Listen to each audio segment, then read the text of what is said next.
Baton Rouge, waiting for a train, and I was feeling near as faded as my jeans.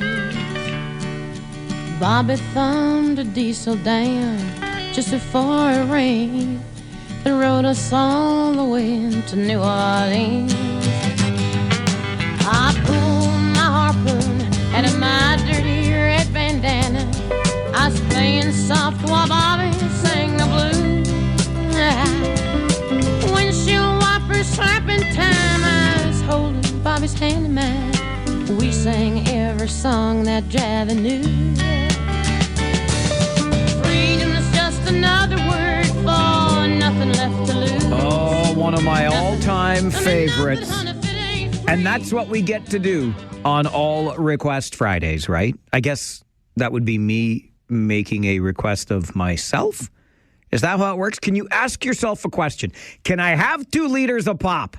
Me and Bobby McGee by our good friend, the late, great Janis Joplin, to start our Friday show. The All Request theme is your favorite female artist as we extend International Women's Day, which was Sunday, into an International Women's Week here on the show. And before you send me an email or before you give Devin a call and say, I want this song played by a female artist, because I'm all super excited for All Request Friday.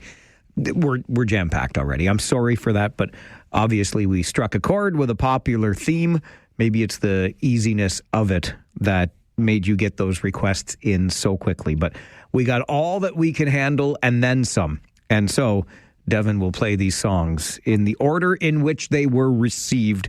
So the early bird gets the all request worm, if you will. Janis Joplin and me and Bobby McGee getting the show started. One of my all-time favorites from a female artist. That's the beauty of checking in on a Friday. You can hear all of the other favorites from female artists, or as many as we can play, which I think the number is 14 we can get to. So which favorite female artist will have her song played next? You'll have to wait about 15 minutes to get the answer to that after our next commercial break. Good Friday morning. It is the 13th, a Friday the 13th. And if you're afraid of snowstorms, you are out of luck because another one is coming. I'm weighing this one as best I can. I mean, how seriously do you take a snowstorm when it's going to be double digits above zero again early next week? I guess you take it as seriously as you need to because it's going to be pretty significant. 10 to 15 centimeters is in the forecast, so that's not just a dusting of snow. And the truth is, spring doesn't arrive on the calendar for more than a week still. We are still in that season of winter. But these are the tough ones, right? Because it's gotten nice, the snow is gone, and this is just the reminder, at least for me, that the big problem with the snow is not the snow itself or the cold weather that accompanies the snow. It's the pain in the butt that it is, right? It makes it tougher to get around. You got to bundle up when you're going out. You got to make sure you clean that vehicle off before you drive it. All of those other things that just kind of get in the way of us just going about our day. So brace yourself and do not let this snowstorm keep you from getting to the Kitchener Memorial Auditorium tonight for the Rangers game, okay? And should I yell really loud so Owen Sound can hear me too? Hey, Owen Sound! Don't forget to come to the game tonight. Don't let the weather up there in Grey County. It's probably going to be worse. They'll drive through it. They'll get down here. They'll get to the game. And if you can't make the game, you know we've got you covered right here on your home of Kitchener Rangers hockey. That's right. 570 News Radio. Josh Piercy and I start with your Harris Law pregame show at 6:30, and we stay until 11 o'clock, sometimes even later, taking your calls on Rangers Talk. So you get the only 30-minute pregame anywhere in the league, information, entertainment. Then you get all of the action, Rangers and attack, and then you get more fun and witty banter taking your calls on Rangers Talk after the game is done. We do that after every home game. So you just can't get coverage like that anywhere else. That's why we are your home of Kitchener Rangers hockey. Let's get to the phones because the phone line's open the minute we start the show every day. And Nate is an early bird this morning. Farwell's Force, member number 8. Hey, Nate, 8. Good morning, Mike. Good morning, Nate. If it wasn't a all request day with a theme, I would have requested a song by Genesis today. Do you know which one? Which song by Genesis would you have requested on Friday the 13th? Is that what I should be thinking of? Nope. Okay. What song? Is it somebody's birthday? No, sir. Okay. It'd be No Reply. There's no reply at all. And I'd dedicate it to the Toronto Maple Leafs. Wow. Nate, you're coming out with daggers this morning. I'm done with that team this year now, Mike. It's all about the Rangers now. I'm done with the Toronto Maple Leafs. They gotta do something. Well, welcome aboard the Kitchener Rangers bandwagon then, my friend. Oh, I've always been a Rangers fan, but yeah, I'm done with the Leafs this year, that's for sure. You cannot be blamed on that, my friend. No. Have a great day, Mike. Thanks, Nate. You too. Appreciate the call. Nate actually sent me a message last night. And it's funny. I am so tuned out of the Maple Leafs. I'm still a fan. I'm just not really, I'm not giving up on the team, but I kind of, sort of have given up on this season. After 7 losses in a row, the playoffs look to be, well, a distant. I mean, you have to be the most optimistic Leafs fan to think that the team's going to make the playoffs this year. And there's things aren't going right. So I've been completely disconnected from them this week. And last night was another example that I barely even registered with me that the team was playing last night. And then Nate sent me a message showing me the dirty hit that one of those dirty Anaheim Ducks laid on Leafs captain Austin Matthews, a knee-on-knee hit. And look, I said it on social media just this morning. It makes me think that maybe it's not the general manager. Maybe it's not the head coach. Maybe it's not the media and the fans. You know, you hear all of those things when it comes to what's going on with the Toronto Maple Leafs. It's so much pressure. The coach isn't good enough. The general manager put together a bad team. You know what? Maybe it's the players, because not one other Toronto Maple Leaf stood up and came to the defense of their captain. So that suggests to me that maybe these players don't like one another all that much. Like, are you a team, or do you just come to work every day and then go out and skate around, play hockey, and collect your paycheck? I'm starting to think, after what I saw in that clip last night, it's not really a team at all. It's just a bunch of guys playing hockey, and that's too bad. But you gotta have a physical response here when your captain is the victim of a dirty hit. Simple as that. So I don't blame Nate for giving up on the Toronto Maple Leafs. I want to point you to our Facebook page today if you have not yet seen it. Usually, there's always a little show preview over there for you, and every now and again, something else we just think that you might find interesting. And I received a gift yesterday, and I wanted to save it until today and make a public display of the acceptance of the gift.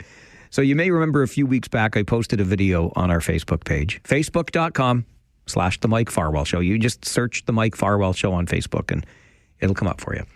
And I showed the bow. Is it a Christmas bow? Is it a holiday bow? Is it just a red bow on the door to the studio? And I was getting some grief from my coworkers because they're like, why do you still have a Christmas bow on your door? I'm like, well, it's just a decoration. And then you look at the doors to their studios down the hall here at the boardwalk, and they have nothing. They have a hook, just a hook on their door. So the gift I received yesterday is a beautiful handcrafted flower. It looks lovely. It's beautifully painted and bright and cheery and spring-like, and it came from one of our loyal members of Farwell's force, a force for good, a force for change, a force to be reckoned with, number 406 to be exact. So thank you, Laura, for sending the flower that now has replaced the bow on the door to the studio. I've gone from Christmas to spring, just like that, thanks to a member of Farwell's force. So I posted a video so that you could see it on our Facebook page. Again, just look up The Mike Farwell Show on Facebook. You can see the transition from a Christmas bow to a spring flower, even though we are currently in the midst of, or awaiting the beginning of, has it started snowing yet out there? our snowstorm that is going to hit us and drop 10 to 15 centimeters of snow on us today, because that, of course, is exactly what we needed in our Friday. 1, 2, 3, 4, 5, 6, 9, 10. Something we need every day on the show, right near the beginning of it, is our daily Farwell Show 5. 5 things I think you might want to keep in mind for the day. Number 1, Statistics Canada says employment came in sharply lower than expected in February, as a surprise drop of 84,000 jobs pushed the unemployment rate up slightly to 6.7%. The agency says last month's job losses were concentrated among youth aged 15 to 24 and men between the ages of 25 and 54, with decreases coming largely from full-time and private sector work. Number 2, a teachers' organization says Ontario has to make their profession more attractive to skilled tradespeople. The Ontario Teachers Federation says that would address a long-standing shortage of technological education teachers and ultimately get more students into the trades. The Federation suggests making it easier for teacher candidates to study and work at the same time, so they don't have to give up 2 years of earnings while studying to become a teacher. Number 3 on your Farwell Show 5 this morning, fencing is in place and special fines ready to be levied in Waterloo as the city once again prepares for the annual St. Paddy's Day Bash. There is concern the party may happen on the weekend rather than next Tuesday. Number 4, the nominees are out for your Waterloo Region Athlete of the Year, and it is a star-studded list that includes Mark Scheifele in hockey, Will Riley in basketball, Madison Richardson in climbing, Jet Greaves in hockey, and Dane Smith in lacrosse. There are also athletes nominated for the Outstanding Athletic Achievement Award, and they are Foster Malik, Charles Davilan, Brady Martin, Leah Herford, and Marley Gaylor. All of those nominees announced yesterday for Athlete of the Year and Outstanding Athletic Achievement in the region. And number 5 on your Farwell Show 5 this morning, John Ford was a constant presence at the grocery store in Drayton, remembering customers' names, even their birthdays, and his sudden passing 2 years ago devastated the community. Well, now he's going to be remembered through a new award. Mapleton Township Council has created the John Ford Kindness Award, a Citizen of the Year award to commemorate John Ford and his signature characteristics.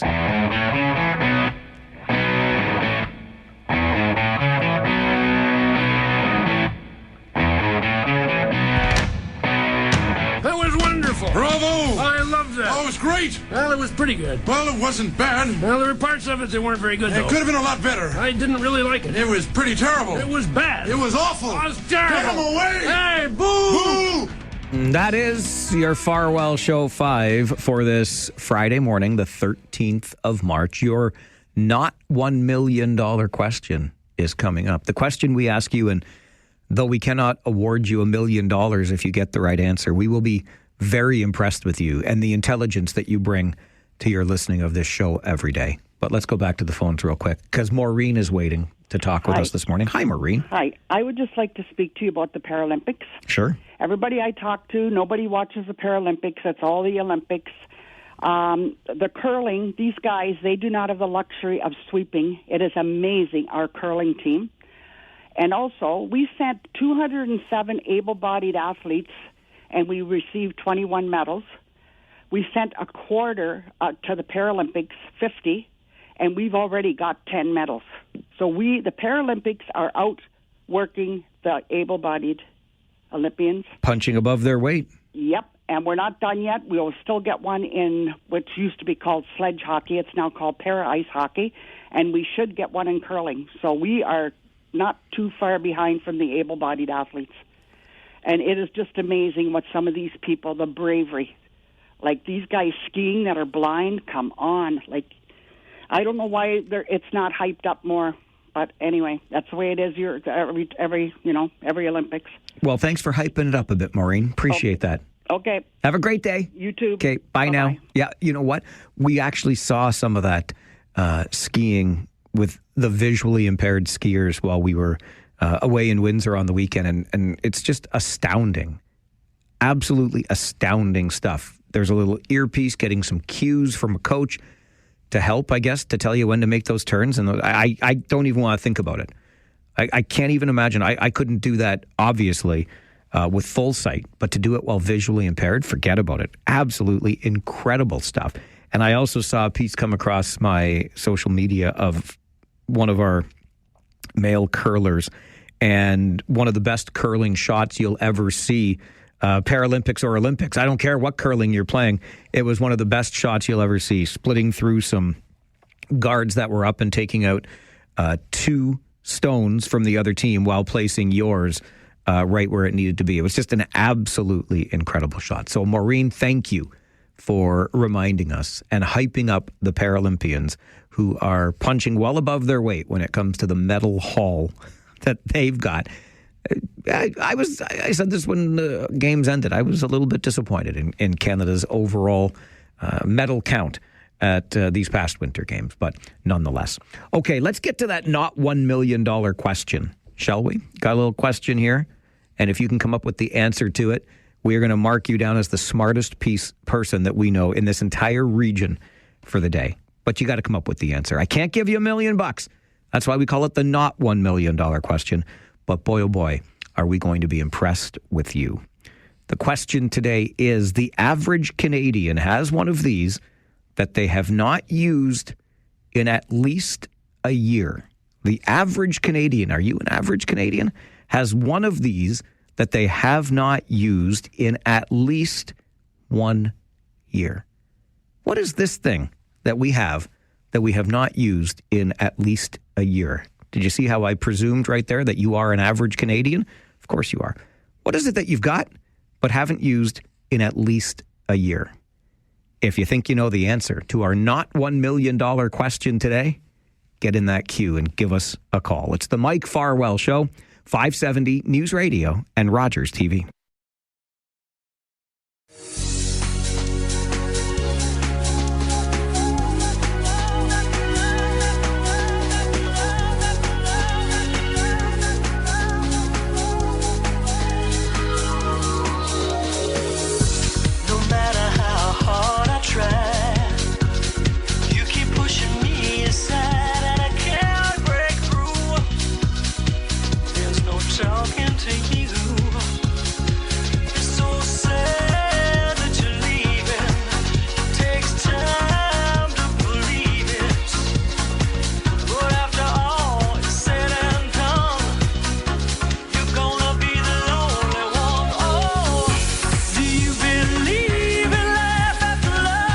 That is, of course, Share and Believe for Kyle on this All Request Friday as we celebrate International Women's Week with our favorite female artists. More to come all through the day today on the program. But please don't add to our list of requests because we've already filled every possible spot that we have for another song. But hey, just stick around and find out which the next best female artist is, or at least favorite for listeners to our show. Share and Believe by request from Kyle on this All Request Friday.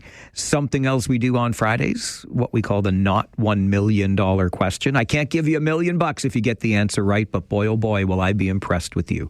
The average Canadian has one of these that they have not used in at least a year. What is it? 519-570-2545. Star 570, 1-800-570-5715. What is this thing that the average Canadian, so you have, but have not used in at least a year? Rockin' Ronnie is with us. Good morning, Ronnie. Hi, Farzi. How are you? I'm great, bud. How are you? Good. I remembered the number, 326. Attaboy, Farwell's Force member. You're a good man, Ronnie. Right on. I was thinking passport.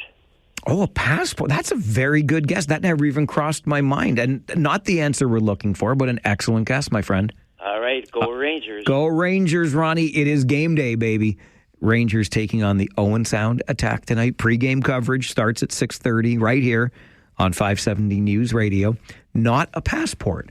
Let's find out if Phil knows the answer. Good morning, Phil. Good morning, on Senior Mike.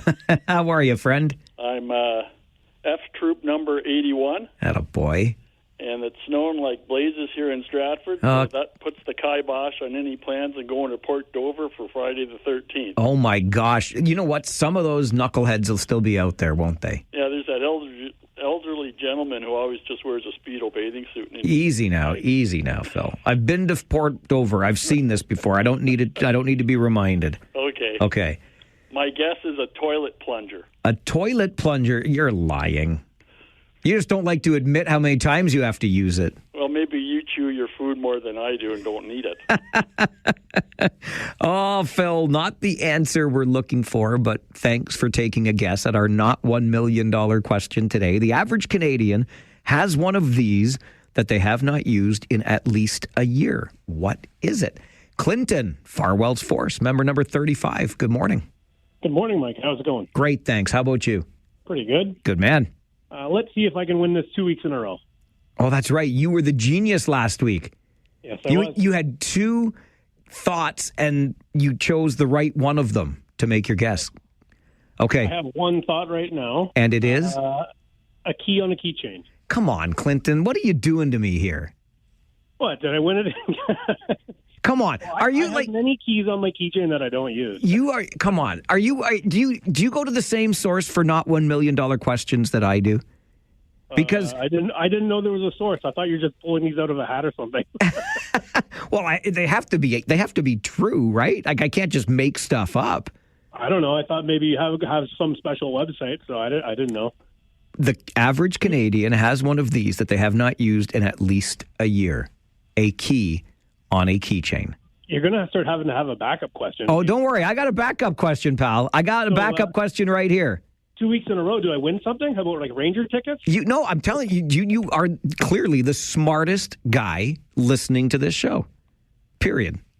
Okay, talk to you later, Mike. All right, Clinton, thank you. I did pack a backup, but I didn't think anybody was going to get that. For what it's worth, if we got to the time that we needed a clue, I would have let you know that my beloved cured me of that one because she saw the keys on my keychain. She's like, "What's this for?" I'm like, "I'm not really sure. What's this for?" "I don't know." She's like, "Why do you carry all these keys?" Great question. So now I have a key on my keychain.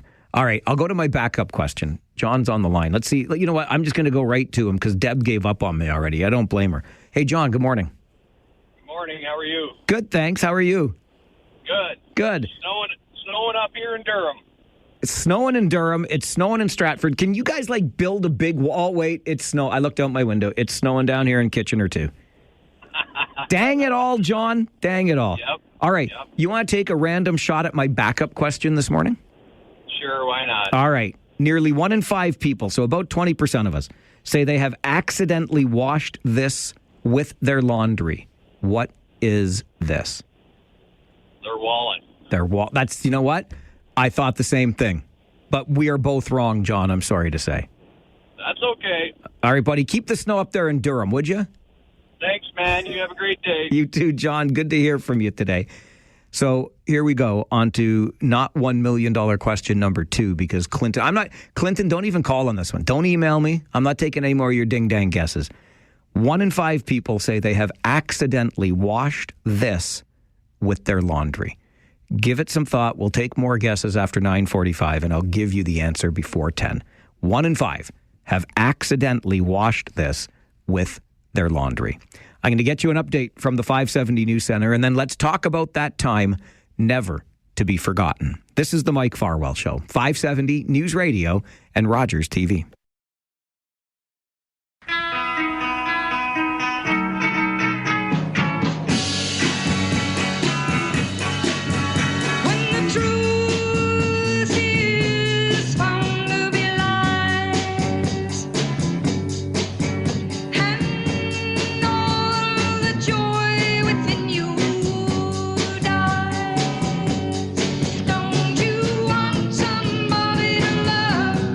Don't you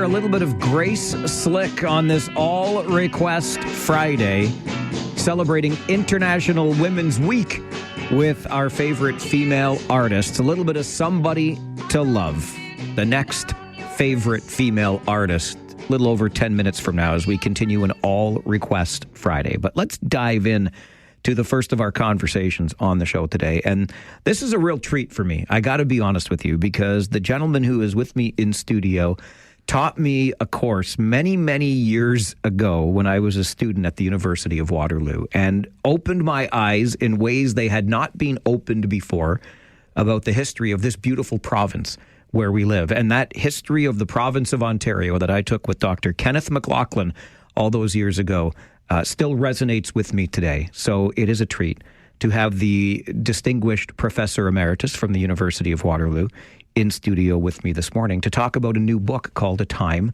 Never to Be Forgotten. Ken, it's great to see you. Thank you for being here with us this morning. It's good to see you. I'm happy to be here.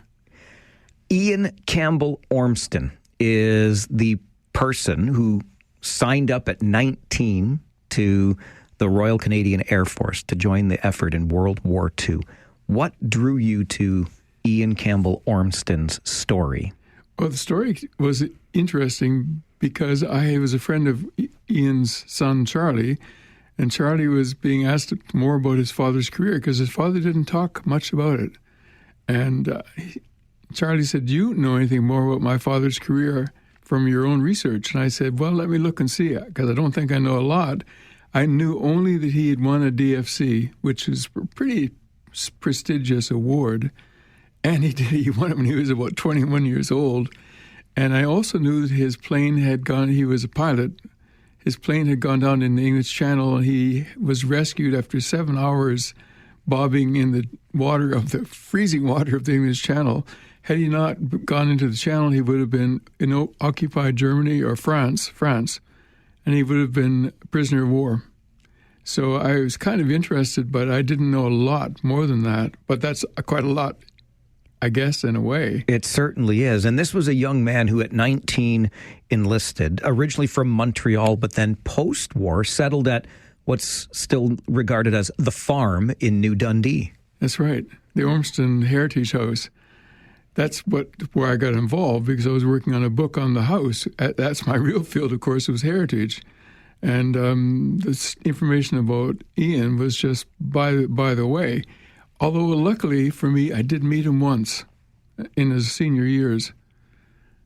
What was that encounter like? Well, it was pretty abrupt because he was in a meeting office with his son and an accountant, and I was just popping in to say something to Charlie about actually the Walter Bean Trail. Walter Bean was another war hero from here, brigadier. People don't know that either. People just don't know their own history, including me. Well, I don't know about that because you have been passionate about this and our history for a very long time. What first inspired you to learn more? Well, I liked history as a student. As a high school student, I used to read history. And my father worked for the Macmillan Company of New York, and they had their distribution center in Galt. And he used to bring books home, and I used to read them. That's how it all started.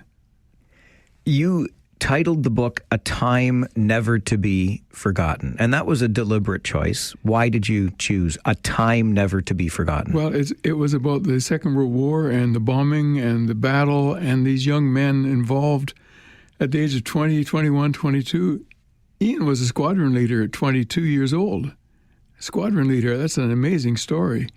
So I was thinking about, then they used to have family reunions, not family reunions. They used to have reunions of his squadron every year at his house near Blair. And I thought, they all come back because they're reliving these days. It was such an intense period. It was a time never to be forgotten. That was where the title came from. And then I realized that we know so little of our own history. It's a time that for us never to be forgotten, especially when Carney became Prime Minister and we started talking about our history, but we didn't really know anything much about it. So it was a two-level meaning for the title, but it actually arose out of the men thinking about coming back every year for their squadron reunion.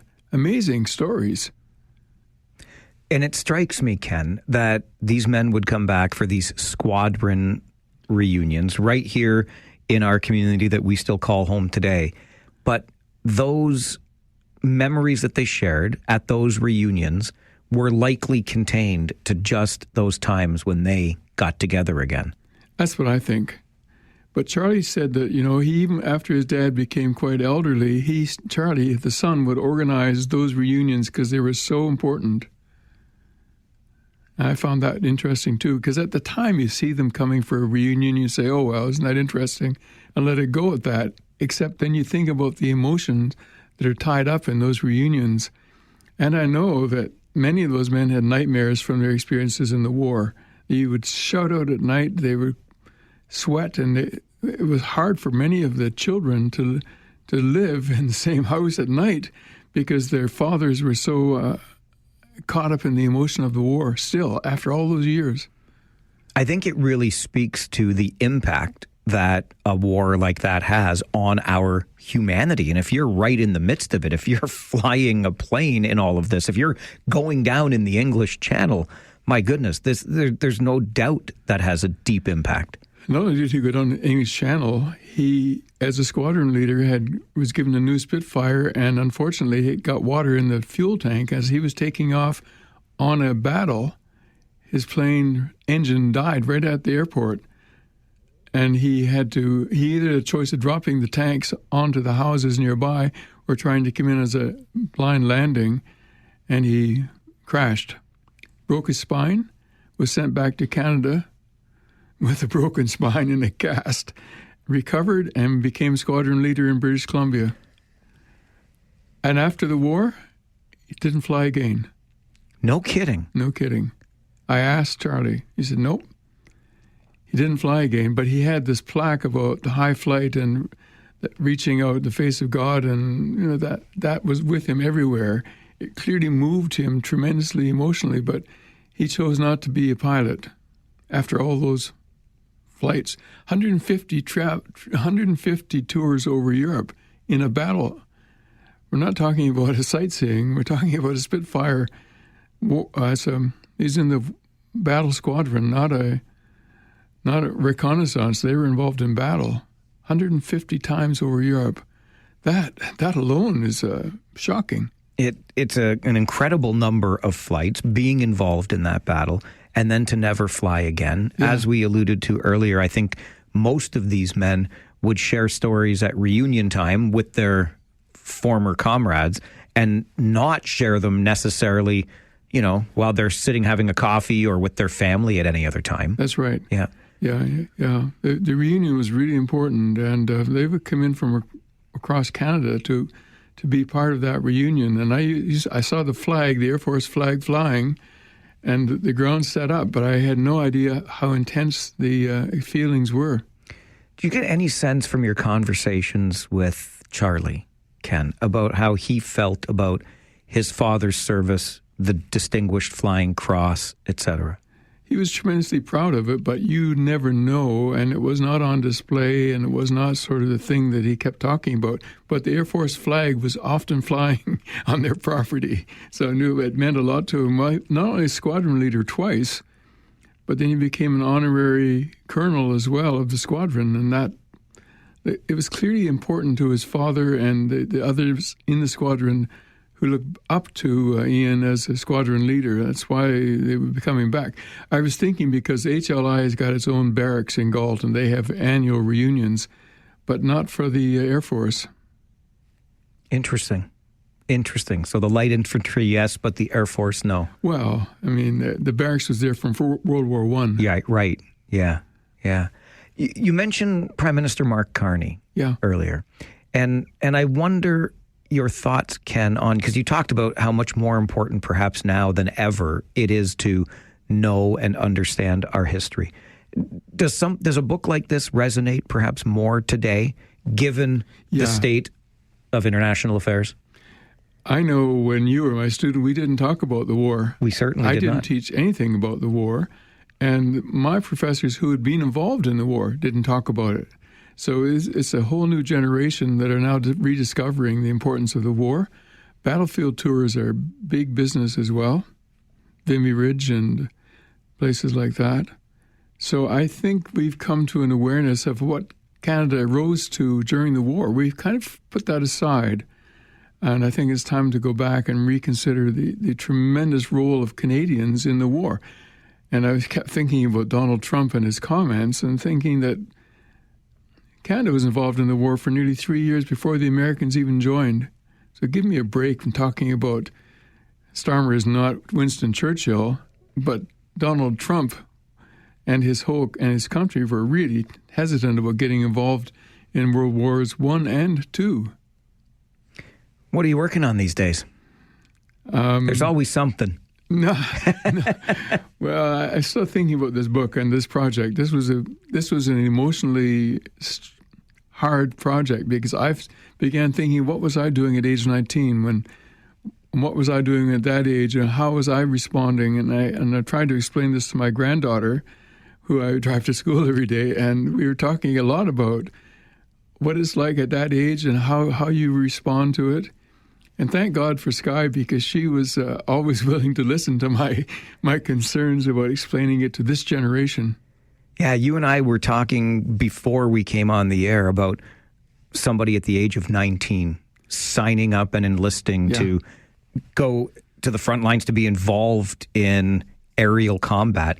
It's an incredible thing to think about. I wonder, too, at 19, well, I remember pretty well 19, right? I was getting ready to start at school and meet you for the first time. I was enjoying the ability to have my first beverage legally. Those things never occurred to me to be on the front lines anywhere. No.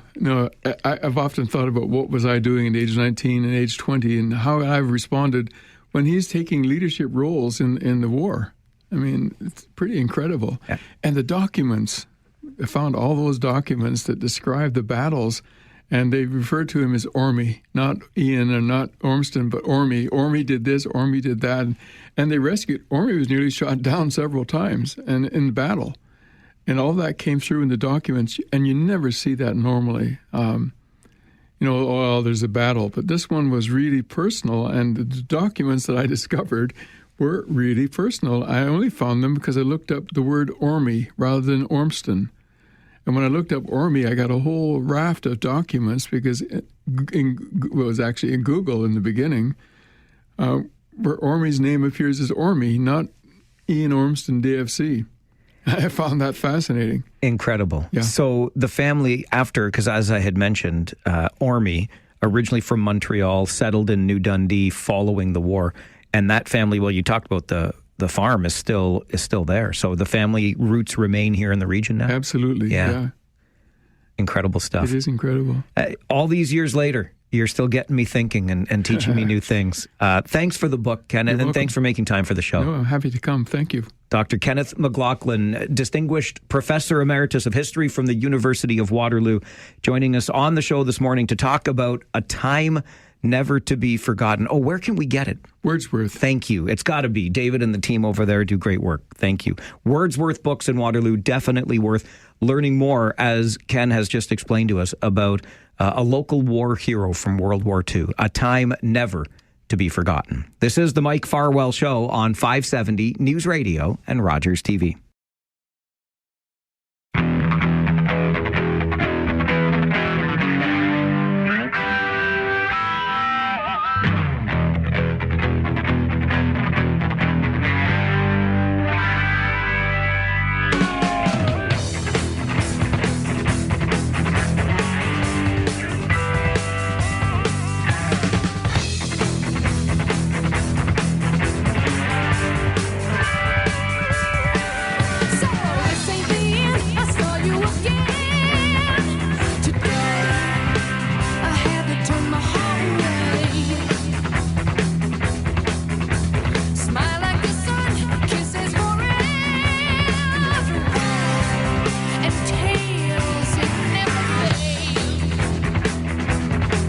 You know, when we do an All Request Friday, some requests come in to me via email. Others go to Devin or Jen when you phone in during the week. So I don't know every song that's going to be played. And I hope you enjoy as much as I do what one's coming next? And there is an excellent selection from both Preston Paul and Jim on our All Request Friday, celebrating International Women's Week as we close out a week celebrating women and our favorite female artists on All Request Friday. That, of course, is Heart and Barracuda. Something else we do on Fridays, but Clinton is really trying to spoil all of our fun. Back-to-back weeks, Clinton, one of our early callers on our not $1 million question, gets the answer right.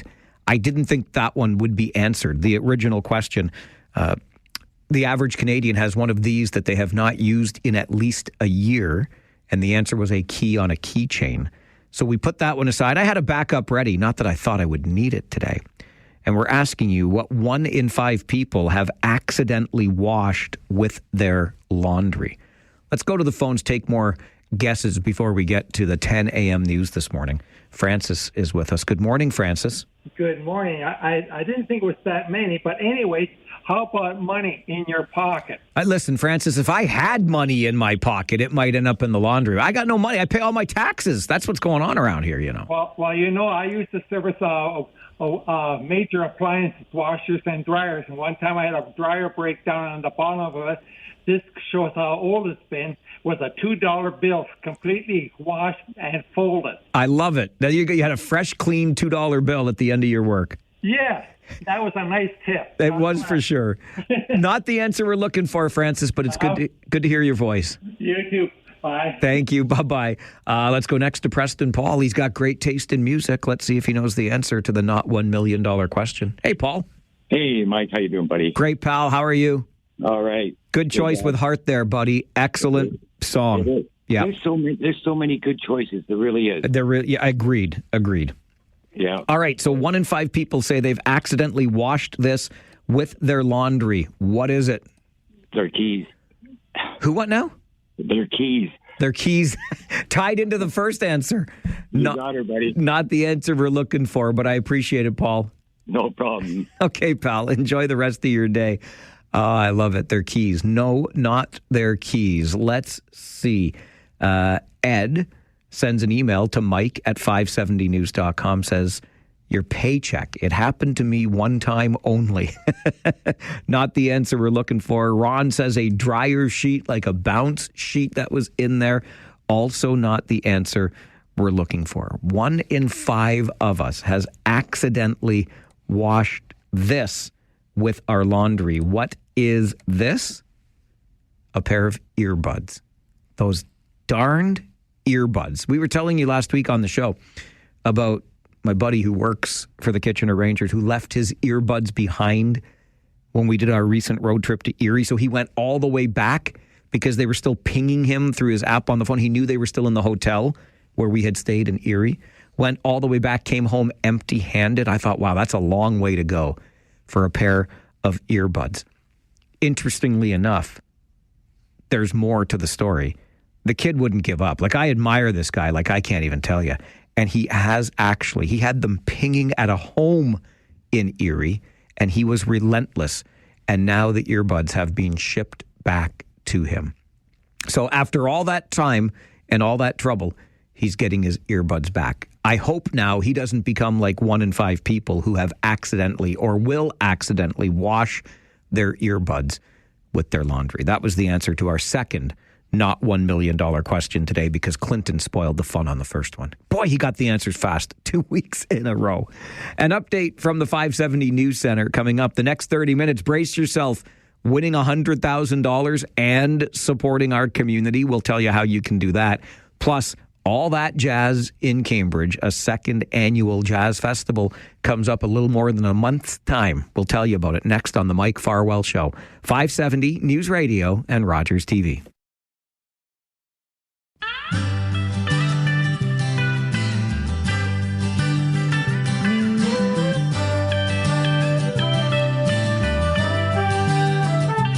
I am woman, hear me roar, in numbers too big to ignore, and I know too much to go back and pretend, 'cause I've heard it all before, and I've been down there on the floor. No one's ever gonna keep me down again.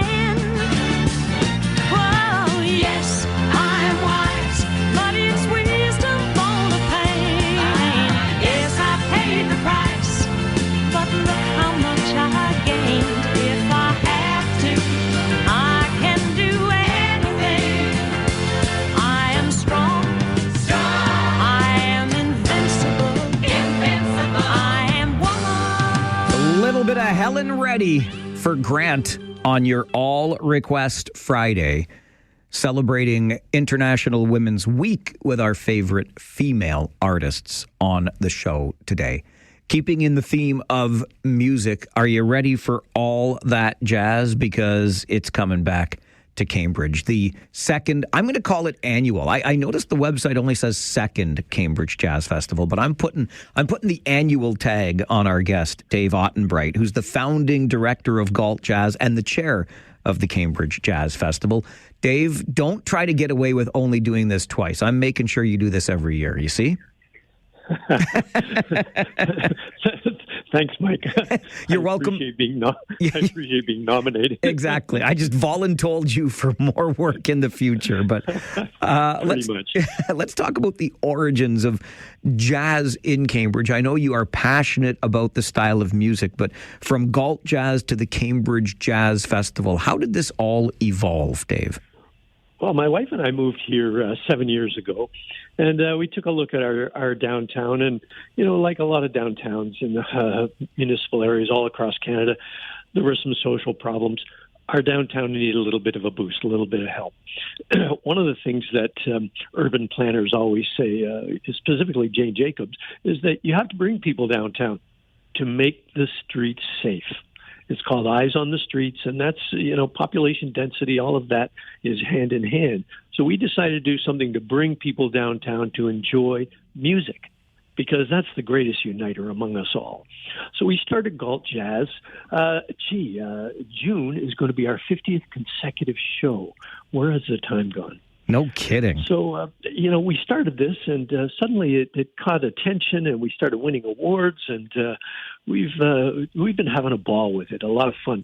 And then we decided to, use our notoriety to do a little something bigger for our community, and there's where the Cambridge Jazz Festival came from. How would you, I mean, if you're doing a second one, I'm sure the first one was something that was successful enough to make you think, yeah, this is something we need to have a regular spot on the calendar for. Well, we hope so. One of the things that Cambridge had lost during the pandemic is a lot of cultural things. And, we can never have enough culture in this region, in this city. And so, there was a bit of a gap in that particular genre of music. Cambridge has always been known, because they had lost their folk festival, always been known as a kind of folk country town environment. And so, in a way, we're swimming upstream a little bit, bringing jazz here. But it's caught people's attention, and they seem to really enjoy what we have to offer. Once they realized what jazz really is. Explain that a little more. What is jazz really, Dave? I started to wonder about that when we started this. People would come up to me and just openly say, "I hate jazz," and I wondered what's going on here. Is this a throwback to the 1930s when the ministers would preach fire and brimstone, and jazz is the music of the devil? And I thought, this is very odd. One of the problems is people have these really rigid ideas about what jazz is, when in fact they really don't know. Jazz is so fluid; it encompasses R&B and a little bit of this, a little bit of that. It's like blues; it encompasses blues as well. They're sisters. So once people started to realize that we were giving them accessible jazz, we're not talking about Miles Davis fusion bebop. It was accessible jazz. They knew these songs. They knew the words, and then they realized, this is jazz. And they started to come out and support us more and more. So the Cambridge Jazz Festival, the second annual, April the 26th at Tapestry Hall. I know tickets are already on sale. What kind of lineup can we expect this year? We've got a great lineup. First of all, we start with a local favorite, and that's the Ralph Bushmeyer Quintet. His lovely wife, Corinne Plumish, will be singing, as she has done at many of our street shows. Just fantastic, and a great lineup of some of the best musicians in the region. After that, we change channels a little bit, and we go to some Latin jazz. A gentleman by the name of Alfredo Cascia, who has won the Order of Canada for his efforts to increase the music profile in London, Ontario. He and his 8-piece jazz ensemble would be playing second up. Third is a fabulous favorite of my wife Ruth and myself, and that is the amazing Kelly Lee Evans, a Juno winner. And as I said in a few articles, people walk into rooms and light up the room. Kelly Lee Evans lights up the outdoors.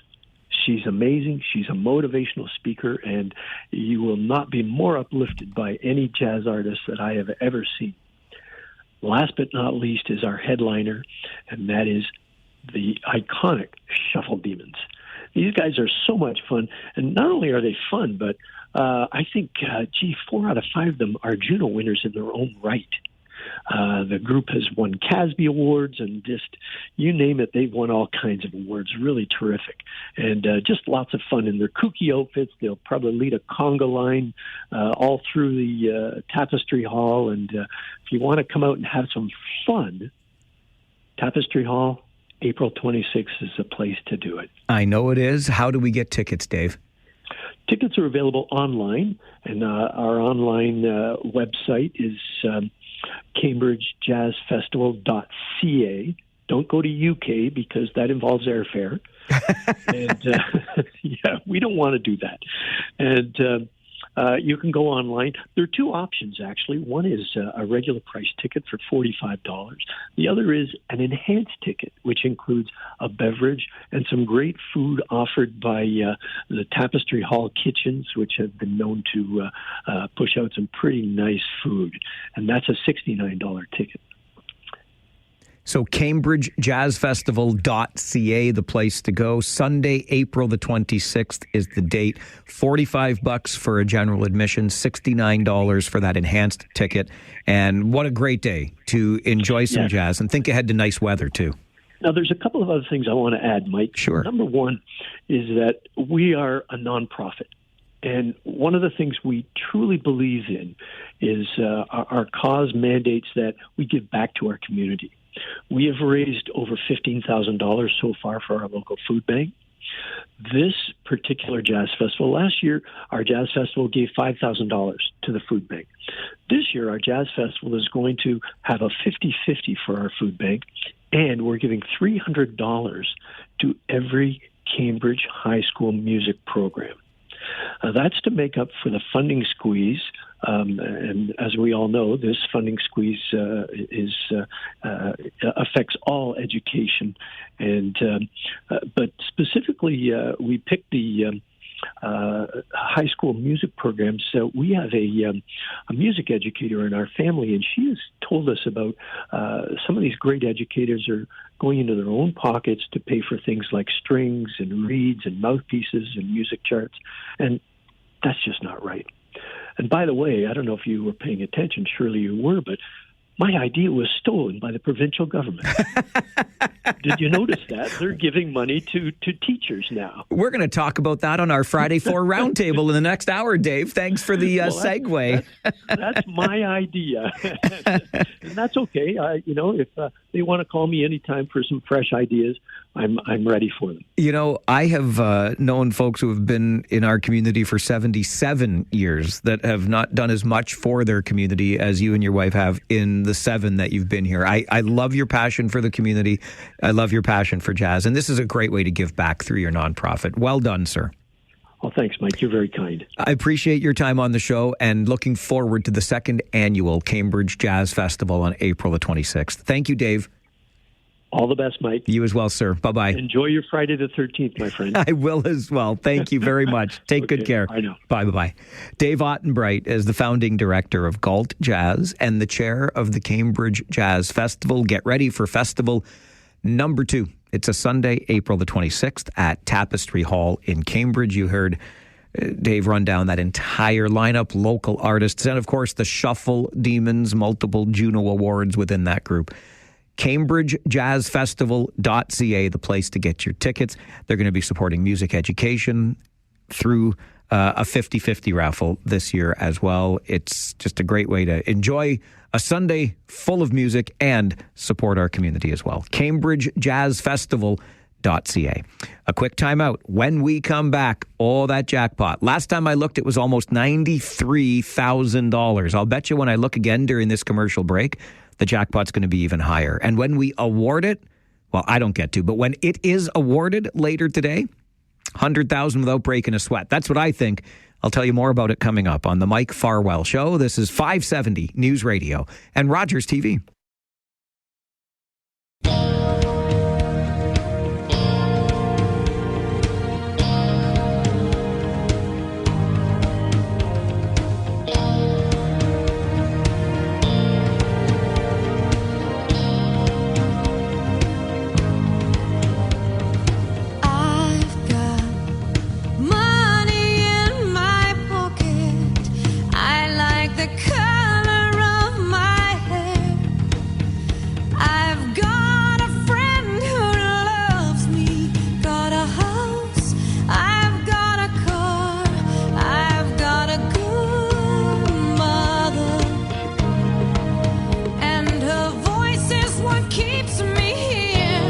Of Jan Arden and Good Mother. For Farwell's Force member number 2, that would be Donna on this All Request Friday, celebrating our favorite female artists as we wrap up International Women's Week. It is a game day. That means we will be at the Kitchener Memorial Auditorium tonight. And when we walk into that arena, we are going to see signage that tells us the Rangers Reach 50-50 raffle is approaching, it might even reach $100,000 by then. I don't know. It is currently just under $94,000 in the mega jackpot, and the executive director of Rangers Reach, Craig Campbell, in studio with me. Good morning, my friend. Good morning, Mike. Well, we need Craig's microphone there. There we go. Good morning, Mike, and thanks for having me this morning. Kind of a momentous day. I think we're on the cusp of setting an Ontario Hockey League 50-50 record.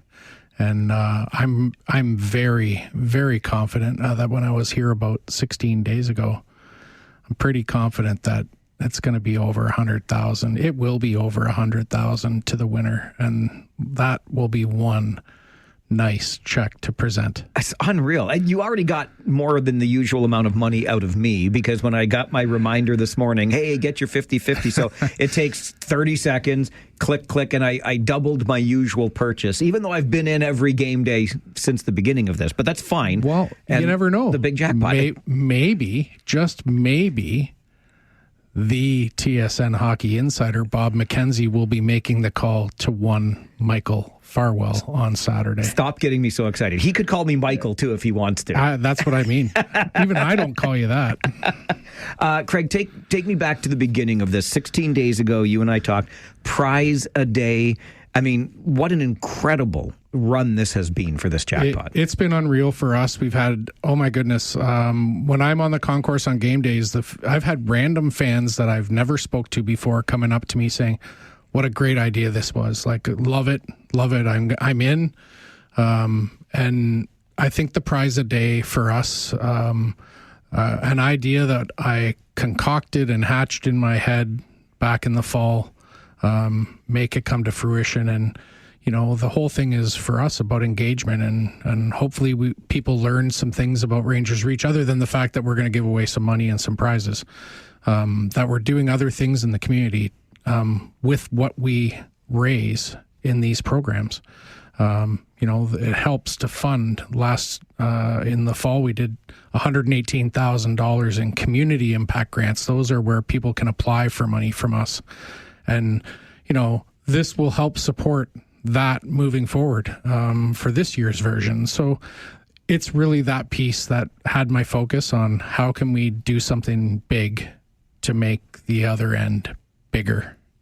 And it speaks to the partnerships that you've been able to foster through Rangers Reach, that a prize a day could be given away, from restaurant gift certificates to signed sports memorabilia. Yeah, I've really built some great contacts and relationships throughout our industry to be able to make those asks. And a lot of people without question. What can I do? And, like teams shipping me jerseys that are signed and trying to take our request, not just here's a jersey for you of what we have. We were looking for local specific, either alumni or local players. Now, the jersey today isn't a local player, but certainly in the hockey circles, may be like one of, if not the greatest player of our day. Sidney Crosby, autographed Penguins jersey. Like, come on. Who wouldn't, even if you're not a Penguins fan, who wouldn't want that jersey? And so I think it's a great way. And we're also going to give away a pair of Leaf tickets against Florida. And based on how the Leafs played last night, I think that game against the Panthers could be an interesting one down at Scotiabank. So we have a pair of those to give away today as well, plus a consolation prize, $200 to the Keg in Waterloo. And, of course, we're going to give away $100,000 plus today. Yeah, plus is the operative word here. The raffle, as if it needed it, but it got the Farwell show bump 16 days ago because Deb heard us talking, bought her first ever. She says, I don't play this, but I heard you talking about it.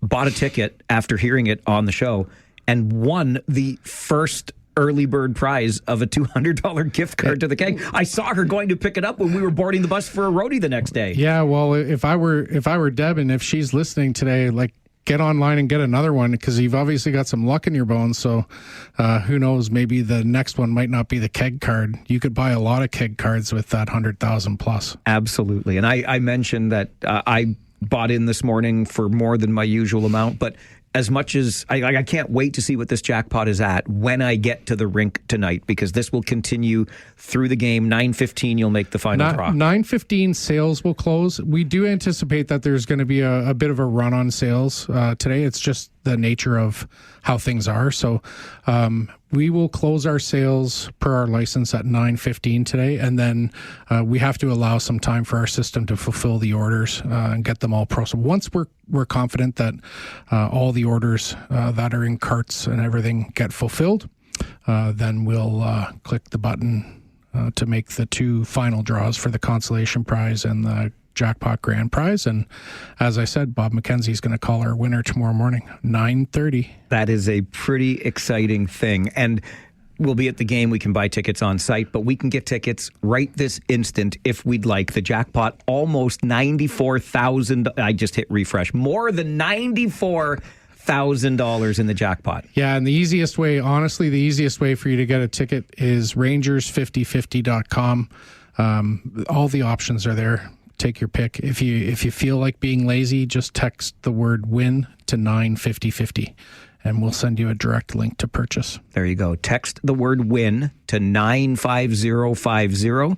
They'll text you a link right there, or go to rangers5050.com. I'm going to watch this jackpot, see how high it gets before the end of the show, because I think 97.5, 98 before we sign off today. I think the Farwell force has it in them today. You think we can get it to 100 before the show's done? That's a lot. That would be a lot, but hey, you can't get there if you don't try. That's right.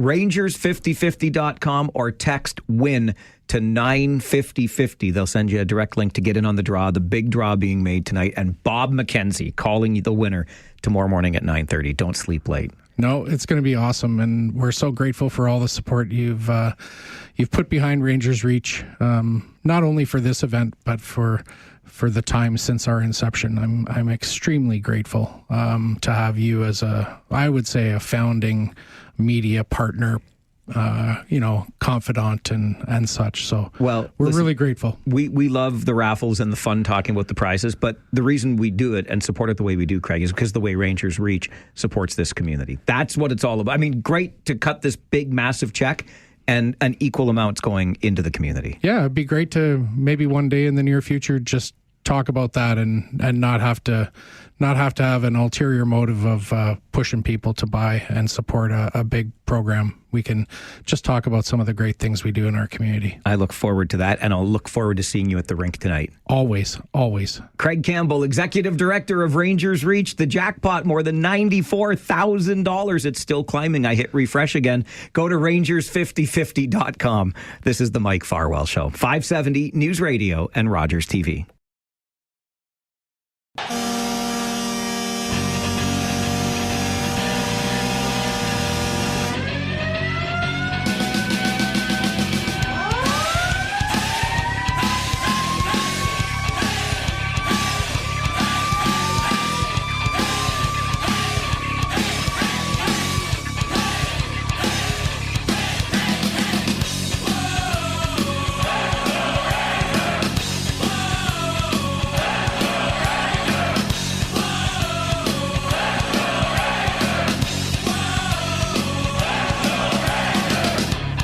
Well, we just talked about that huge Rangers Reach 50-50 jackpot. It's now just a shade under $95,000. It was just over $94,000 when we started talking to Craig Campbell about 15 minutes ago here on the show. You'll be able to participate in that jackpot when you get to the rink tonight for the Rangers game versus the Owen Sound Attack, or you can get in on the fun during the day. Just go to Rangers5050.com to get your ticket. It's all part of a game day here in the region. Fridays are hockey nights in Kitchener, and on Friday mornings, to get us ready for the evening's game, we're joined by head coach Jussi Ahokas for the Coaches Show. Good morning, Jussi. Good morning. Cameron Reid told us after the game in Windsor on Sunday that you learn something from wins, you learn something from losses. Your team lost, a 7-game winning streak came to an end. What do you take away from that game versus Windsor? What did you learn? You have to be ready to compete, and you have to win your battles, I think, and you need to want to. When two good teams play, like, you have to have that desperate thing going on, like, you have to be playing hard, and I think we had our chance to win the game, but we didn't utilize when we had our chances, and then the other team did. It's never a good thing, I know, for a team to lose a game, but can you look at this as maybe something that offers an important reminder at this time of the season? You'll see teams like Windsor in the playoffs in the not-too-distant future that, you know, this is how prepared you have to be to win in this league.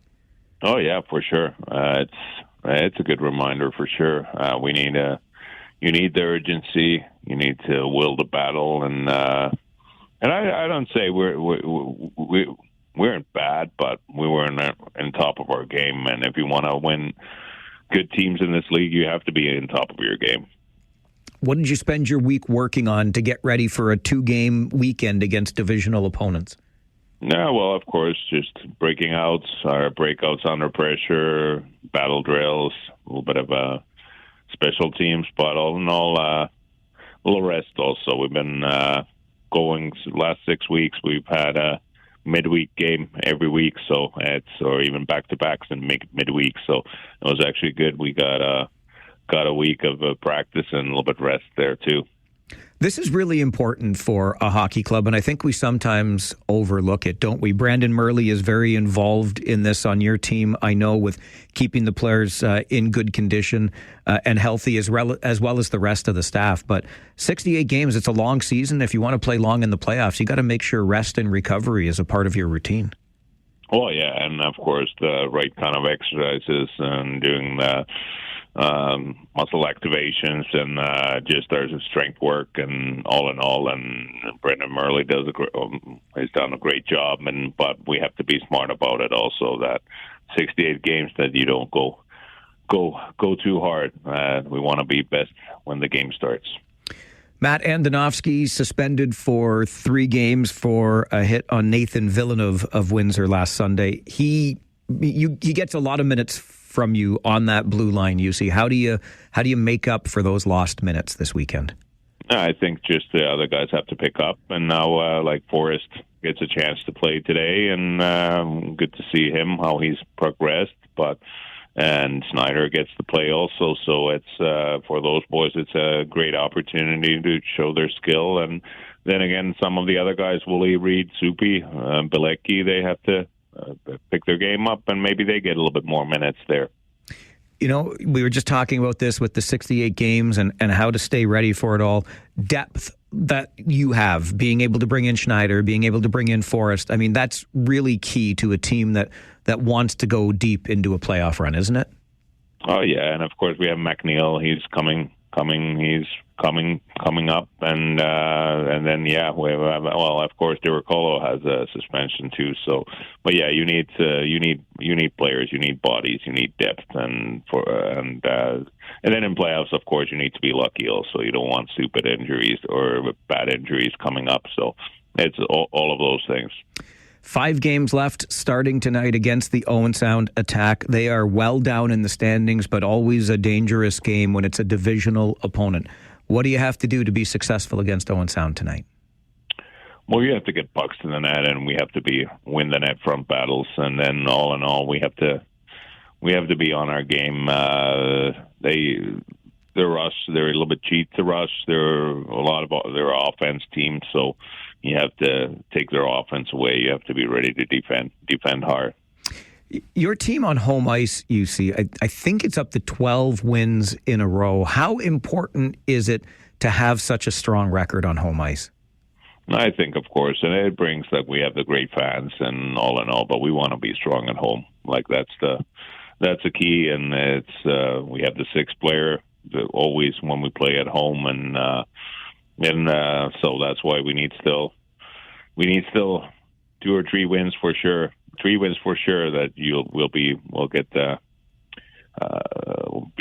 always to get to start the playoffs at home. So it's important, and we like it. We have a great rink, great facility, so we want to be strong at your home games. Always fun on a Friday night. We'll see you at the rink tonight, UC. All right, thanks a lot. Thanks very much. Bye-bye.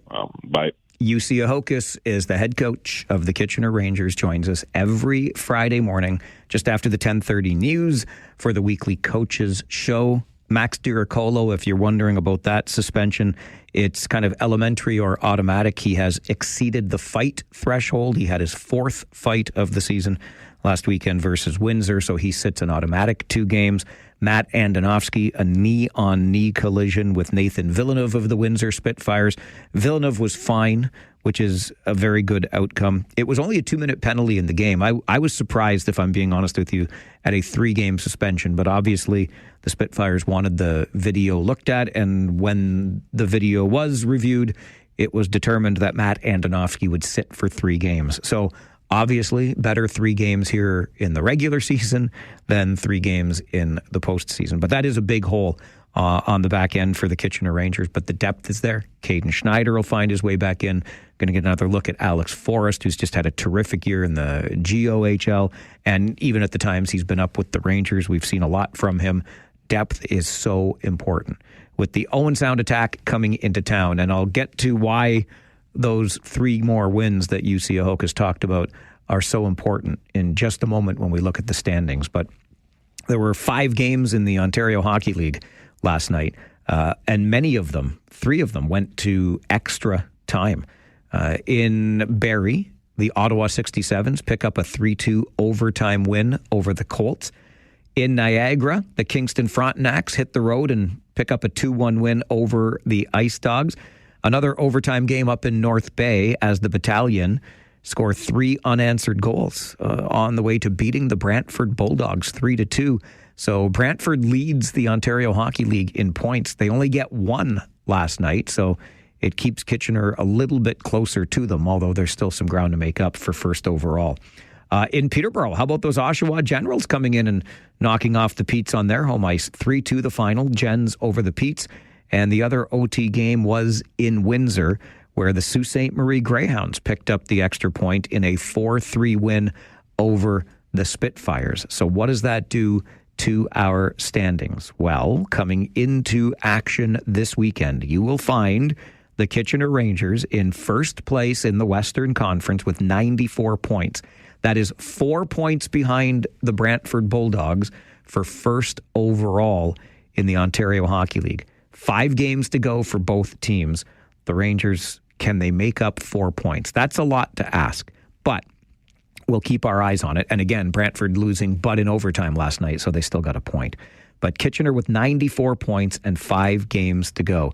If the Rangers get those 3 wins and get to 100 points, that will assure them finishing first overall in the Western Conference and give them home ice advantage throughout the playoffs. It will also give the Rangers 100 points and back-to-back 100-point seasons for the first time in franchise history. But 94 points coming into action tonight. So the Rangers, based on the math, they're 5 points ahead of Flint and 6 points ahead of Windsor in the Western Conference. So Flint, if they win all of their games, can get to 99 points. If the Rangers can win 3 of their next 5, they will finish in first place in the Western Conference. And when we're down to 5 games, you can count them off pretty easily. It's Owen Sound tonight, in Guelph on Sunday. The Flint Firebirds are here to play the Rangers at the Memorial Auditorium next Tuesday. Then next Friday night, the Sarnia Sting are here. And next Saturday, we close out the season by making one more trip up to the Bayshore to get those good French fries and play the Owen Sound Attack. So those are your final 5 games for the Kitchener Rangers. Owen Sound, Guelph, Flint, Sarnia, and Owen Sound again. Rangers need to win 3 to win the Western Conference this year. And just looking at the league leaders, keep your eyes this weekend on Jack Pridham. He is 3rd in league points with 84. He's only 4 behind OHL point leader Nikita Klepov. That's not too much to make up the way that Pridham is playing. And in goals scored this season, Jack Pridham is 2nd. He's got 42. Merrick Van Acker of the Brantford Bulldogs has 43 goals this season. So Pridham, a legitimate shot at the overall points lead. 4 behind coming into the weekend. He's only 1 behind the OHL goal scoring leader. And then we look at Christian Humphreys in the assist category. Humphreys has 55. The league leader, Saginaw's Igor Barabanov, with 58. So Humphreys only 3 assists away from the assist lead. And we could go further down the list. I mean, the Rangers, Humphreys, Pridham, and Dylan Edwards are all over the top scorers in the Ontario Hockey League. You're still going to find all 3 of them in the top 10, but all eyes on Pridham this weekend. 4 points off the points lead, 1 goal off the goal lead. The Owen Sound Attack come to town tonight to take on your Kitchener Rangers. Josh Piercy and I have got you covered from pillar to post. We're going to start with your Harris Law pregame show at 6:30. Everything you need to get ready for the game. Then all of the action right here on 570 News Radio, followed by Rangers Talk, where you get to do just that. Give us a call and talk about Rangers hockey, the OHL in general. Josh and I love staying late after home games, taking your calls on Rangers Talk. So it all gets underway at 6:30 with your Harris Law pregame show. Rangers Attack tonight right here on your home of Kitchener Rangers hockey. Quick break. When we come back, the USports Women's Hockey Championship now just days away. It'll open next Thursday in Elmira, the University of Waterloo playing host, and the honorary chair of this tournament and a UW grad himself joins us next on the Mike Farwell Show. This is 570 News Radio and Rogers TV.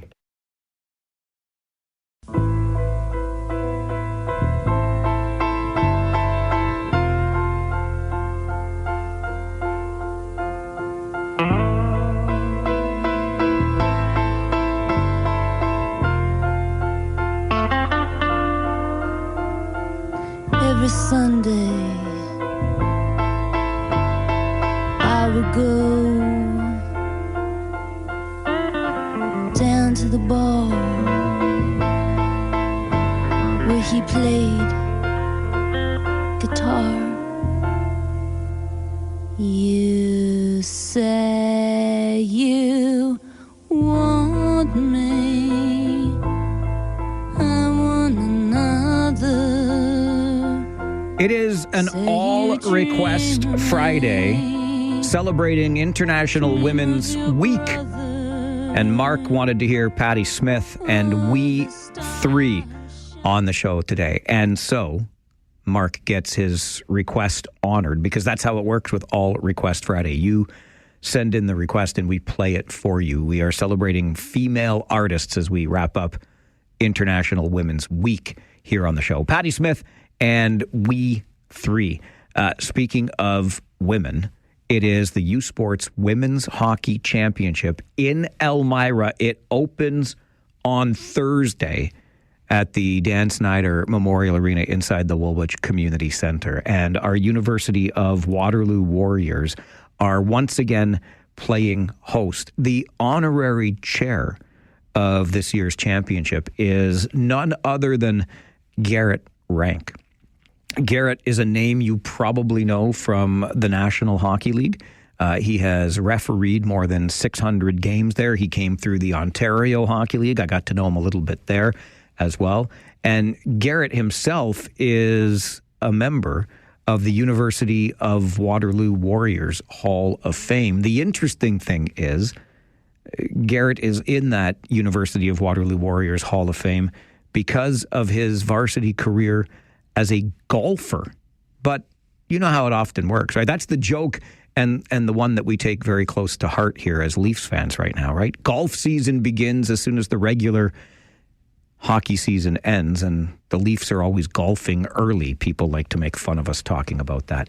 So Garrett, a standout golfer, and also not too bad on the ice. Again, working his way through the Ontario Hockey League into the National Hockey League, where he has now refereed more than 600 games, and he is an Elmira native himself. So a local athlete that we are proud to call our own, and we continue to watch his progress and his success in the National Hockey League as a referee. He is the honorary chair for this tournament, which again opens on Thursday in Elmira.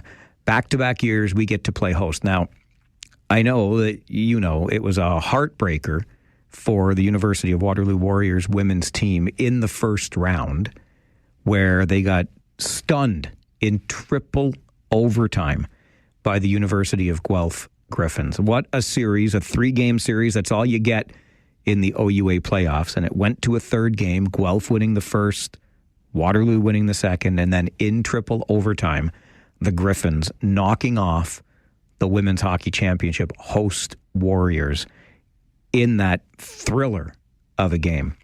The Griffins, by the way, are still in it. They're trying to win the provincial championship, the Macaw Cup, as they take on the Ottawa Gee-Gees. And both of those teams will be represented at the tournament that opens again next Thursday in Elmira. It's the see them, be them opportunity. And I know many a young hockey fan is excited for the opening of that tournament. It was a fantastic showing last year. Our black and gold got right to the final game and unfortunately came up short. But as the hosts, they're back again despite that first round loss this year in the playoffs. As hosts, they are there, and we get to go out and celebrate that team and celebrate women's hockey at its finest as the tournament comes once again to the town of Elmira. So again, it opens on Thursday. It runs through Sunday. And the very best female hockey players at the varsity level in this country will converge on Elmira. It's a huge opportunity for us as a community to play host to this tournament once again. And it's a great opportunity for young hockey players to just get the sense of what is possible for them in a future hockey career. We've got the PWHL now. We just saw a tremendous showing by our women's team at the Winter Games in Italy. The women's game continues to grow, and we get to be a key part of that as we are once again hosting the USports Women's Hockey Championships. Opening Thursday in Elmira. Make sure you get out there so you can see them and then dream about how you could one day be them. The USports Women's Hockey Championship, Elmira, opening next Thursday. All right, we got to get you to the 570 News Center in short order for your 11 a.m. update. And then it is our Friday tradition here on the show, our roundtable discussion, looking at the week's big stories and having a conversation about them. We will talk about floor crossing in federal politics because, wouldn't you know, we've had another. It's almost as though Prime Minister Carney wants to recruit his way to a majority parliament. Also, the provincial government announces a new classroom supplies fund. Teachers are going to get a $750 gift card from the province to buy supplies for their classrooms. We're going to talk about that Charles Street bus terminal, the former terminal in downtown Kitchener, and get some thoughts from our guests as to what they would like to see develop there. And, of course, the St. Paddy's Day party, which might start tomorrow. It might happen next Tuesday. The city says it doesn't want the party to happen, but what do we think the chances are of putting the brakes on this party again? Those conversations coming up with our Friday 4 Roundtable next on the Mike Farwell Show. 570 News Radio and Rogers TV.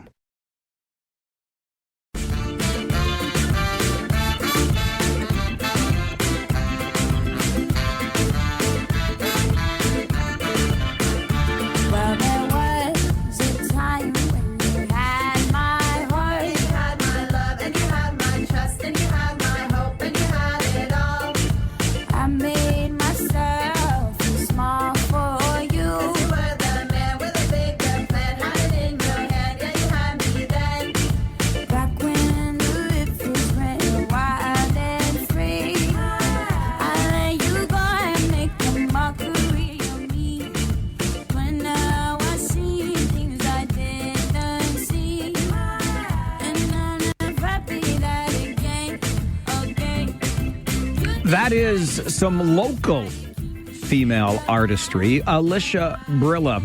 And bigger than that for Mayor Dorothy McCabe in Waterloo, who made the request on this All Request Friday International Women's Week edition as we celebrate our favorite female artists. I'm just checking in on that Rangers Reach 50-50 raffle. It was about $94,000 when Craig Campbell joined us less than an hour ago, the executive director of Rangers Reach. Jackpot now worth more than $96,000. Rangers5050.com if you want to get in on the fun. That's going to be a big jackpot awarded. And Bob McKenzie's going to call the winner. Yes, the original hockey insider calls the winner tomorrow morning. More than $96,000 and counting. Fridays mean our Friday 4 Roundtable, where we get to talk about the week's big stories. And joining us around that virtual table this morning, David Kuhn is here, the former board chair at KW Accessibility. David, good morning. Good morning, Mike. Good morning, everyone. Linda Ockwell-Jenner is with us as well, the president of MotivationalSteps.com. Good morning, Linda. Good morning, my friend. How are you? I'm very well, thank you. And yourself? I'm getting over a bit of a cold, so I'm fine. All right. Well, thanks for hanging in there with us. Appreciate it. Steve Bentley is here too, managing principal, Northern River Financial. Bentley, good morning. Hey, Farwell. I'm excited. The Rangers, my. Three more wins? By the way, it's really any way you can get me a little inside on that draw for tomorrow morning? Listen, back off, Bentley, okay? 25 years in this league, playing those ding-dang draws every time I go to a rink. I've never won a nickel. If I win the 100,000 plus tonight, it might pay me back for everything I've spent over the years. But I'll be at the odd tomorrow. I could pick it up. Okay, thank you. I appreciate that. And you'll, of course, charge accordingly for delivery. I get it. All right, let's dive into the issues of the week because there were many. And we'll start with David Kuhn on this first one, which is the latest floor crossing. Former NDP MP from Nunavut joins the federal Liberals. David Kuhn, how do we feel about floor crossing? Well, I guess this particular one isn't a referendum on Pierre Poilievre, is it? But look, as I was saying to Linda before we got started, I'm very happy to chat about this because I've seen this kind of stuff from multiple angles, just doing what I used to do for a living, and I'm fine with floor crossing. I think it's perfectly reasonable to ask why someone does it, what their motivation is, and I think it certainly reflects a lot about their character. And I think we should be asking all the recent floor crossers exactly why they've done what they've done. But I take issue with people that say it's undemocratic. It's not undemocratic. MPs and MPPs are supposed to have the freedom to act as they see fit, and that's intentional. They're also elected to represent their ridings in their communities. So yes, they all belong to political parties, and many people vote for them because they do, or they don't belong to a particular party. But once they're elected, they're responsible to everyone in their riding, not just those who support them. And so party affiliation matters, but the individual reps matter too. And I've worked with MPs and MPPs on both government and the opposition side of things. And I'll tell you, who's in that seat matters more than many people realize. Voters often think in terms of, red team versus blue team versus orange because they like or they dislike that leader. But that's not how it really works. And I think something else I wanted to mention is that we often don't talk about when party leaders eject members from their caucus. People don't call for by-elections and things like that. We accept it for whatever reason that somebody is ejected. They did something wrong or they ran afoul against the leader, and that's okay. But then when somebody chooses voluntarily to leave a party, then some people freak out and go, that's wrong. Why is one wrong and the other is accepted? So what I think is we need to expect more from our elected representatives, and we do need to hold them accountable for why they vote. But, ultimately, the party leader is not going to be accountable for what happens in individual communities. The individual MP is, and we really need to focus on that, I think. It's a very compelling argument, even though you take issue with me, who thinks this is undemocratic, but fair points and always bringing an interesting perspective. Linda, what do you think of crossing the floor? Well, before I give you a history lesson, because obviously I've looked this up as I normally do, the first MP, I think, who crossed the floor said that we don't vote for the party, we vote for the person. And to be honest, I've been doing that for many years until we had this switch around with Carney, and then I didn't vote for the person, and I feel bad about it, but I voted for another reason. So that's me typically. So the history lesson is, floor crossing is the practice of politicians changing party allegiance while in office.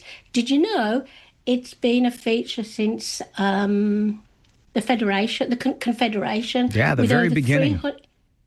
Over 300 instances occurring since 1867. So what did I think about it then? While it's controversial, obviously, basically, there is no federal legal restrictions saying they shouldn't do it. More importantly, there are no rules in the Canadian Parliament against switching parties, and they do not have to resign their seats to hold the by-election. So basically, if the people who voted for one of those people are not happy, can they switch sides too? Can they start supporting another party? I think they can, Do you know what I'm saying? So say I vote for the Pink Party, but I go off the Pink Party.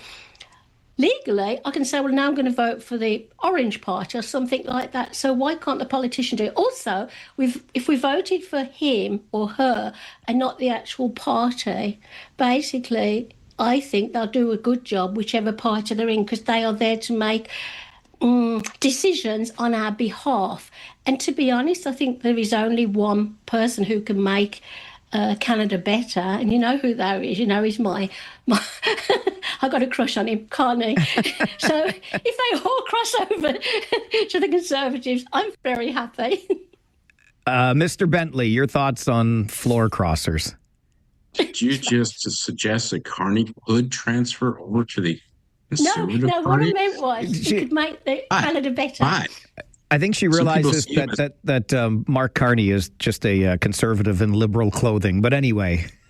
That's where I was going with that. I mean, I think we have to just look at the facts as they exist. And the fact is, this is an option. And what I was surprised about with this current crossing from the NDP is it appears there may have been some prior discussion with the Liberal Party about doing so. And I know she'd been waiting a few months, but that person is elected in a riding. That riding is in a certain geographical area of Canada. They need to make a decision as the representative for the riding, what best suits the party.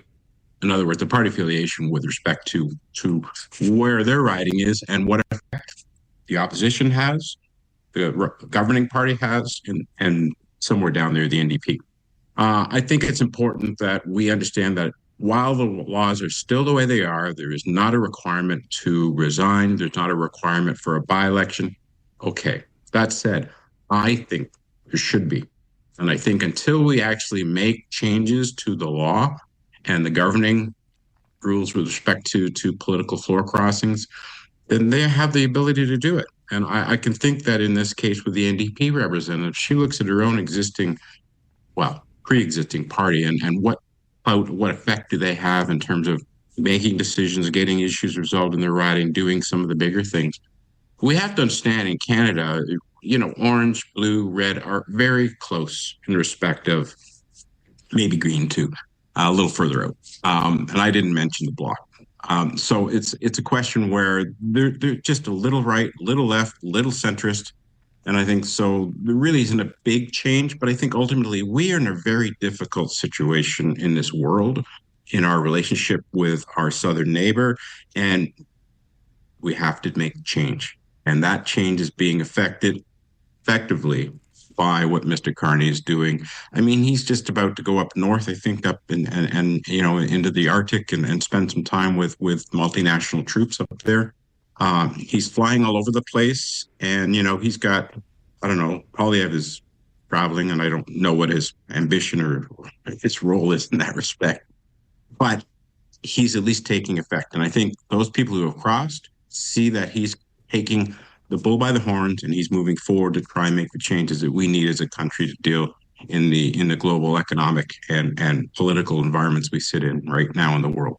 I would love to see a by-election happen and see if the voters feel similarly when these floors are crossed. But nonetheless, this is the way we have been doing it. I just wish we would tweak that system a little bit. Steve Bentley, David Kuhn, and Linda Ockwell-Jenner with us on the Friday 4 Roundtable this morning. After this quick break, teachers in Ontario are getting a gift card to buy classroom supplies. Isn't Doug Ford a nice guy as premier?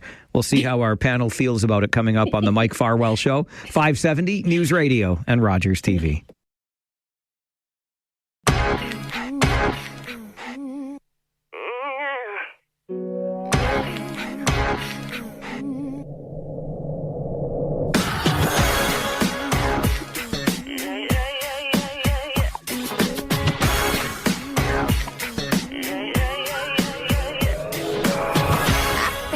Did it again. I made you believe we're more than just friends. Oh, baby, it might seem like a crush, but it doesn't mean that I'm serious. Well, Craig wanted to hear a little bit of Britney Spears and Oops, I Did It Again in honor of the Maple Leafs, who keep losing again and again. Oh, Craig, do you want to withdraw your request on this All Request Friday? Because you sent that when the Leafs were on an 8-game losing streak, but they won last night. Maybe Craig should send us more requests on the show. It's an All Request Friday celebrating International Women's Week and our favorite female artists. Friday 4 Roundtable continues. Linda Ockwell-Jenner, Steve Bentley, and David Kuhn with us. Linda, I'll start with you on what the Ontario government is doing. They've created a classroom supplies fund. Teachers are going to get a $750 gift card so they can buy those classroom supplies. What do you think of this new fund from the province, Linda? Well, it's not really a gift, is it? It's a necessity. I've been here 30-odd years, and what's happened over the years here and in England is the less the government or whoever gives the money, the municipalities, whatever, whoever gives the money to the schools has stopped giving enough money over time. Does that make sense? So then parents have been doing fundraising, and parents have been doing a lot of the financing for the schools. And because of that, they get less and less money. $750 might seem a lot, but it's not a gift. And I know that some teachers have been paying out of their own pocket. I think they can get it back on tax, I'm not sure. But I think they've been paying out of their pocket to keep the supplies going. So basically, like most things today, we need more money for that particular problem. But no, it's not a gift. I mean, the guy we're talking about, who I kind of like one day and I don't like the other day, basically he just wants to be popular. And at the moment he wants to be popular with the teachers. Well, I'm honest. I mean, I tell people what I think. So Mr. Ford knows I like him, but sometimes I don't respect him. So in my estimation, give them more, and parents can stop having to... Because, like, don't we pay taxes towards the school? So basically, where's that money going? Is it going into the school? Well, this is the million-dollar question from where I'm sitting. So we're paying teachers through our taxes, and now we're giving them gift cards through our taxes to fund the classroom supplies, which our taxes are supposed to fund. It's a pretty deep rabbit hole once you start going down it. Steve Bentley, your thoughts? I just think it's a venue for them to be able to buy a bucket of beer. So, you know what? I think there is some control on this, right? It's not just sending gift cards to teachers. They have to go to a certain website, and I believe whatever goods they're going to be using are pre-populated there. And so there is some control in terms of the spending and how money is spent. I think it's something that's been going on a long time. I know personally a lot of teachers who have been out of their pocket in order to be able to provide some of the basic supplies that their students need. And I think, it's really should be coming from the province through the school boards and being available for the teachers. And this is just a workaround. And, we're just creating another loop. And it just is a complicated system as it is now. I mean, we're talking about whether we go forward with school trustees. I mean, we're looking at at losing our potential local representation when it comes to school board decisions and school decisions. And that's another thing he's floated. So that man that will remain nameless, the one that wants to build the tunnel under the 401 too.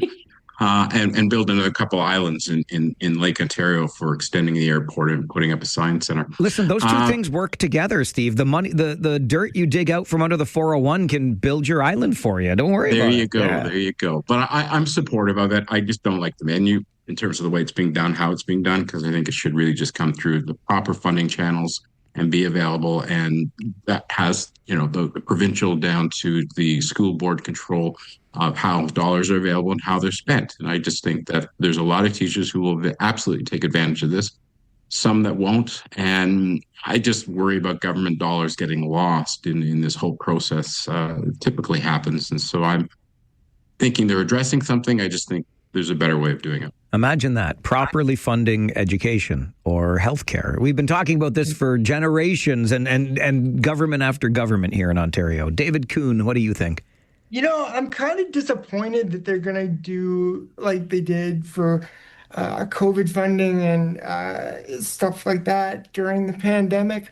I'm disappointed because I was kind of hoping to see Doug Ford and Paul Calandra do like a presser with a credit card or a big credit card or something, like a mock-up. But no, this is gimmicky. I'm not opposed to teachers getting what they need in their classrooms and giving them the ability to say what they need, but teachers have been spending their own money, as Steve and Linda have alluded to, for a while now. And, so if the goal is to reduce that, that's fine. That's very positive.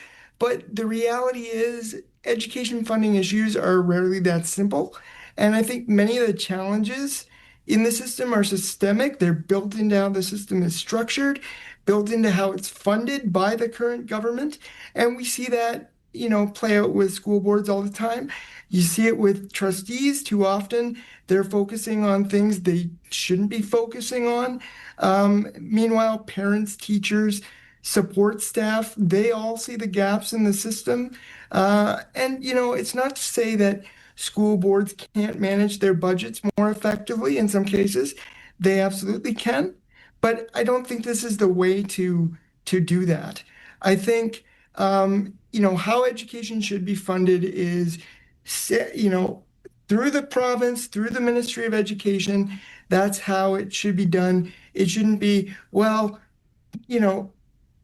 go out and buy the supplies and we'll reimburse you or whatever the plan is.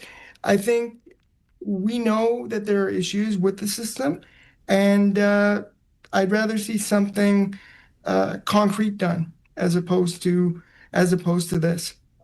I think it's a really good point on how simplistic this makes the whole thing look when, in fact, it's very complex. And that goes back to what Linda said about, Doug Ford wanting to be popular. That's what populists do. This makes it look like, here we go, classroom supplies fund, everything is taken care of, and all of the necessary whiteboards, Bristol board, colored markers, whatever you need, dry erase and everything will be available in the classrooms. But there are deeper systemic issues, there's no question about it, within the education system. Our Friday 4 roundtable comprised this morning of Linda Ockwell-Jenner, Steve Bentley, and David Kuhn. After this update from the 570 News Center, we're going to talk about St. Paddy's Day in Waterloo. Is there going to be a party? When will there be a party? And coming up next, what would we like to see built at the former Charles Street bus terminal in downtown Kitchener? I'm calling all dreamers to the Mike Farwell Show, 570 News Radio and Rogers TV. I will be there to brighten up even your darkest night. You just call out my name, and you know wherever I am, I'll come running to see you again.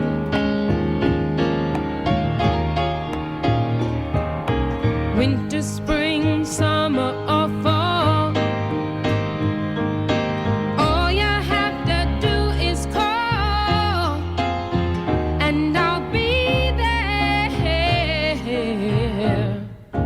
You've got a friend. Oh, what a beautiful song from Carole King. Annie, Farwell's Force member number 7, wanted to hear that one on our All Request Friday, celebrating our favorite female artists as we celebrate the end to International Women's Week here on the show. You've got a friend with Carole King. We have friends who join us every Friday morning for our Friday 4 roundtable discussion, talking about the week's big stories. Those friends this week include Steve Bentley, who's a managing principal at Northern River Financial, David Kuhn, the former board chair at KW Access Ability, and Linda Ockwell-Jenner, who's the president of motivationalsteps.com. Bentley, you get the first crack at this next issue, which is what to do with the former bus terminal.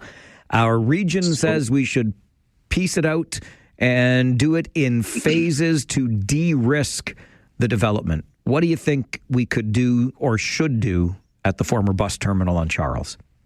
So let's put some context in place, because people are thinking it's been empty since 2019. What are we waiting for, right? But the site was decommissioned in 2019. Then they had the pandemic, and then they'd done extensive environmental work happening on the site. So they needed a provincial record of site condition before they could move forward. So they're there now.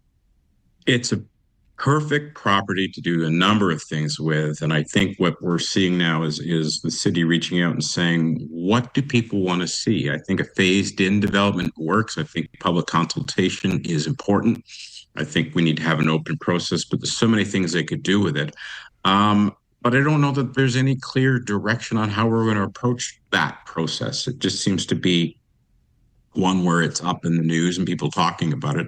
But we've been talking about it for a while now, and there's all kinds of different ideas. So I think we need to find some steering committee, some kind of public group that will solicit and try and take in ideas. I mean, there's a lot of excellent ideas out there. I mean, you go from affordable housing, you go to, and it's only, I think, 3 acres, right? So it's not a huge property for that kind of development. And then you've got, the arts who could use some places to, house and do their work, and then public meeting places, and then commercial development in terms of trying to add, maybe storefronts or that kind of thing.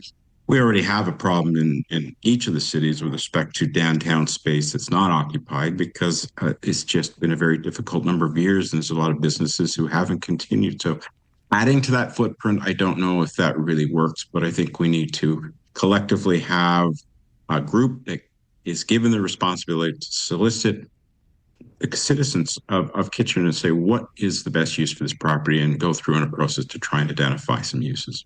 Well, but I think that the multi approach in terms of taking and not just trying to develop the whole thing at once, but doing it in phases, I think is prudent. There was a consultation through the Engage WR platform, so the online consultation has happened in the time since it was decommissioned. The 4 guiding priorities that came out of that consultation, and again, it depends on who participates online at engagewr.ca, but the guiding priorities came out to be affordable housing, climate action, equity, diversity, and inclusion, and a thriving economy. So that's what they've learned through the online consultation to date. David, what do you think we could or should do there?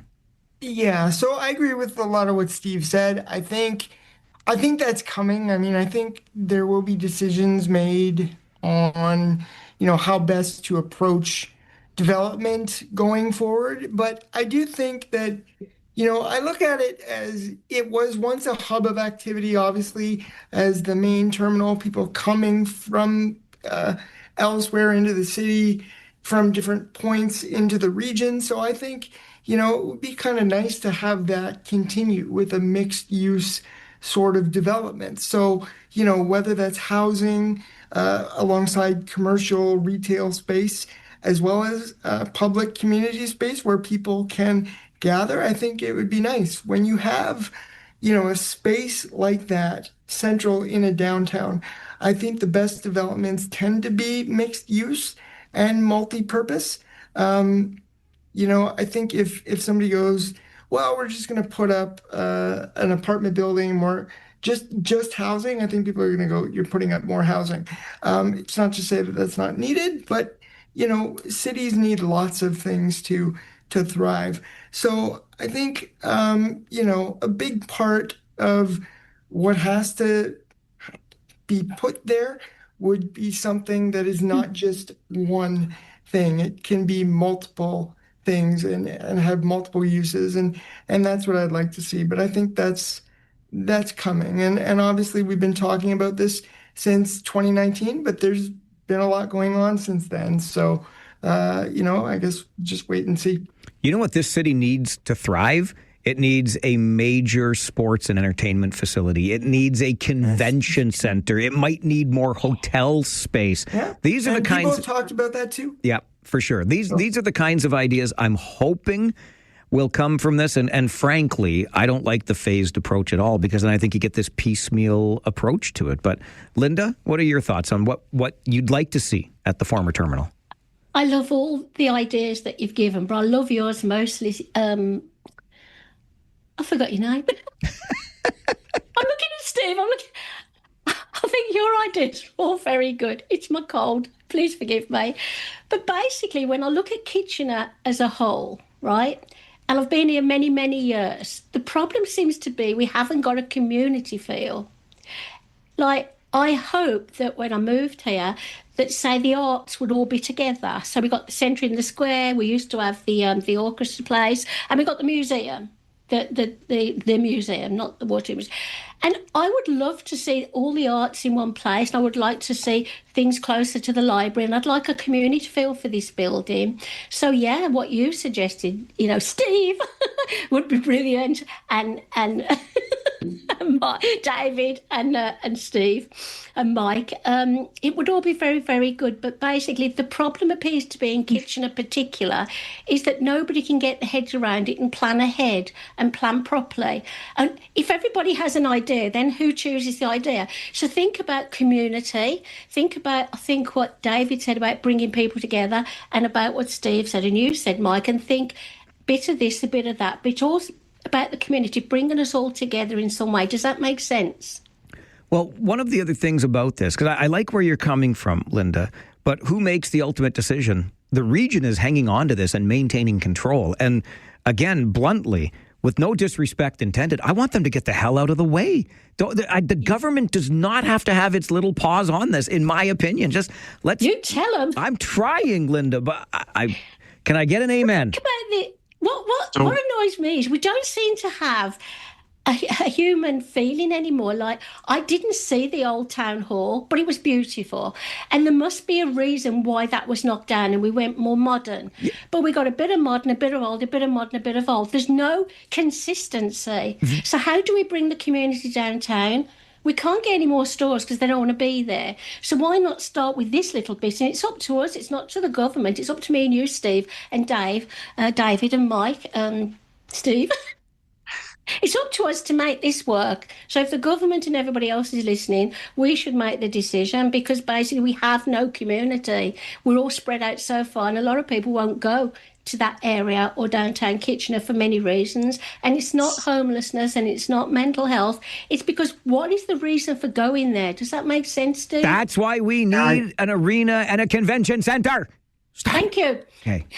You notice I use the word Kitchener because to me it's in the city of Kitchener, and the region is trying to grab at this. And I'm not sure the authority and who's responsible. By the way, the KW Symphony is back. They're just not back to the venue that they've been using over the last number of years before they went bankrupt. And we've been to a couple of performances, fantastic. They're well governed. Good board of directors are coming.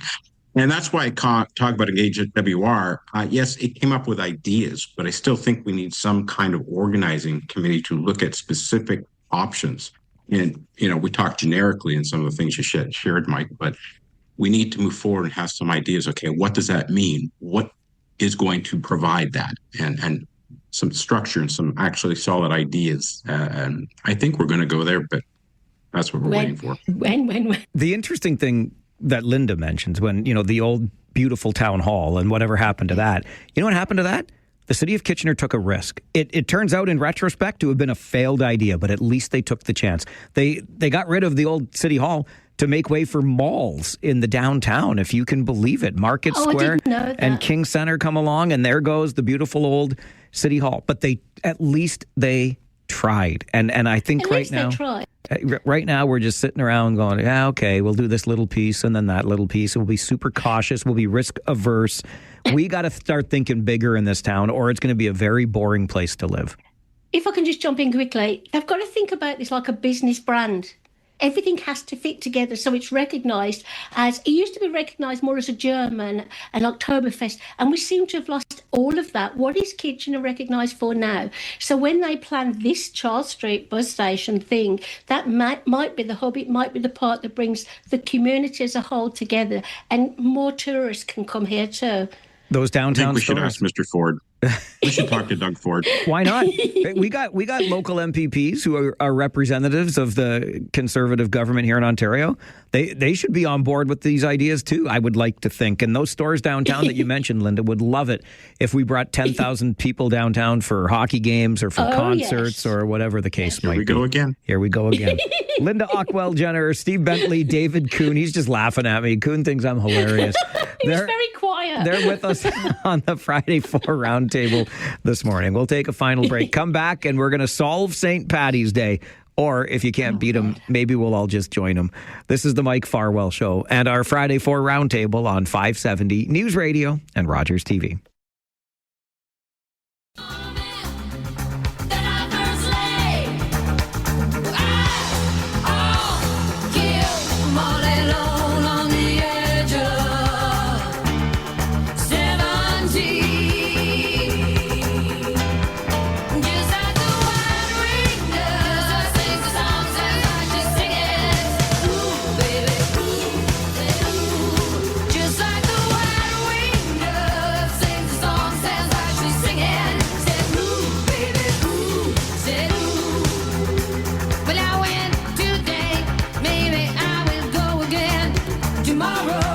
A little bit of Stevie Nicks, an edge of 17 for Heather. Farwell's Force member number 92 on your All Request Friday, celebrating female artists as we wrap up an International Women's Week here on the show. David Kuhn, Linda Ockwell-Jenner, Steve Bentley with us on the Friday 4 Roundtable this morning. City of Waterloo has declared a community safety event in and around the University District. They've got signs posted and everything, so problem solved. St. Paddy's Day has been conquered by municipal officials. David Kuhn, pardon my sarcasm. What do you make of this latest effort to bring to an end the annual unsanctioned street party? Handle St. Patrick's Day very oddly in this community. Every year the messaging tends to be the same, and, we ask people to be responsible. and we hope for bad weather, and we also prepare for, the worst of, people not acting responsible. And I'm not saying we shouldn't encourage people to be good citizens and look out for themselves and their neighbors and their community. We absolutely should. But last year there was an injunction, and with all due respect, it really didn't accomplish anything. And so this year they're not going that route. They're really focusing on, well, we're going to implement a nuisance bylaw that's already on the books, so don't do anything wrong or you're going to get in trouble. Okay, fine. Fine. I'll say this. I think we need to think bigger.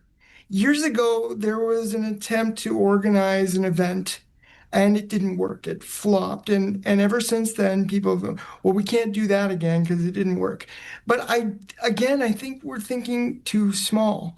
I think one of the things that draws people to an unsanctioned party is that it feels exciting. It's something memorable for students, something that they can say they were a part of and look back on and talk about. So I think, like anyone else, students are drawn to experiences that capture something for them. And when I look at Oktoberfest and other things in our region, and I'm sorry, Linda, I do think we are known for Oktoberfest and Bluesfest and Buskerfest. And I go, why can't we do something on a larger scale around this time of year, similar to what they do with Oktoberfest and Bluesfest, that draws thousands and thousands of people and engages businesses and people from all over the place.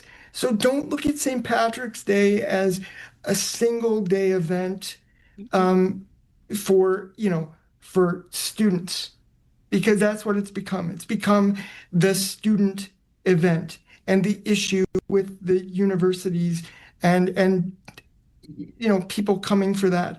Why don't we take charge of it and make something bigger and larger and more spectacular and become known for that?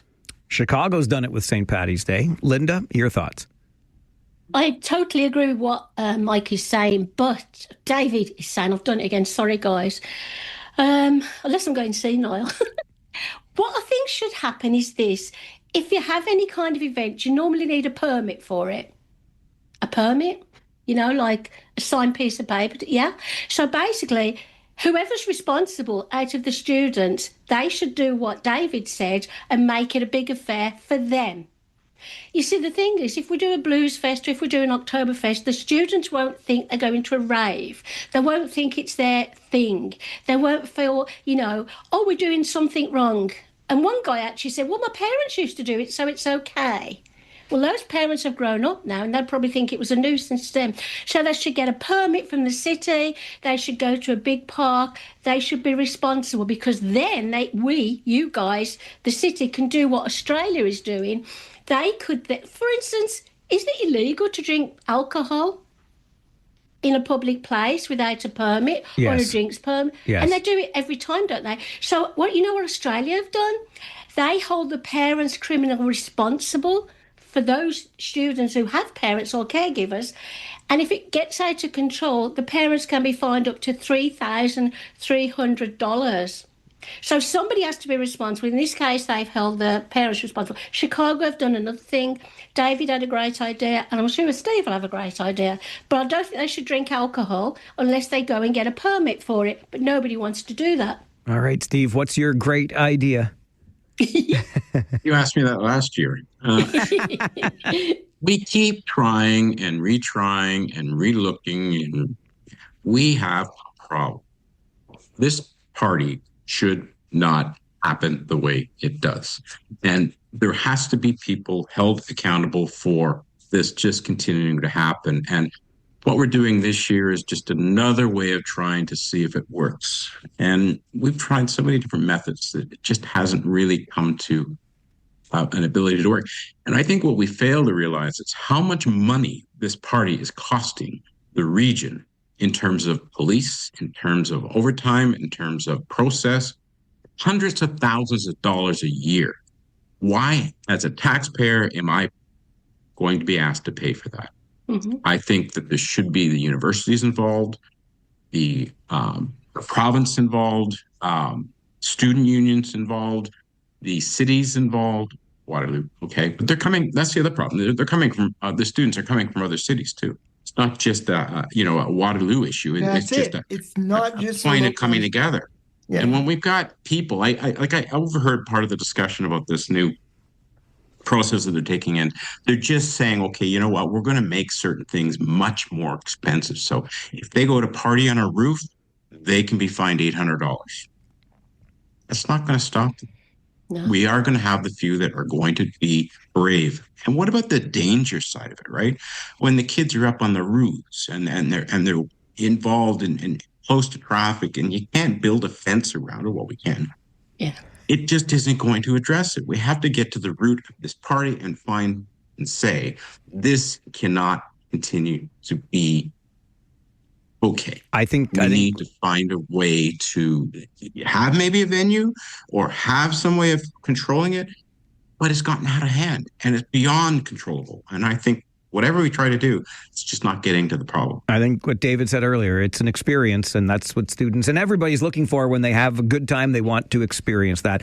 We're fresh out of time, gotta run. Steve Bentley, David Kuhn, Linda Ockwell-Jenner, thank you for joining us on the Friday 4. Enjoy your weekend ahead. Bye, everyone. Free Phones Friday coming up on the Farwell Show, 570 News Radio and Rogers TV. Let's go, girls.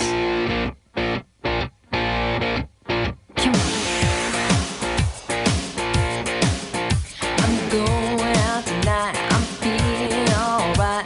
Gonna let it all hang out. Wanna make some noise, really raise my voice. Yeah, I wanna scream and shout. No inhibitions, make no conditions. Get a little out of line.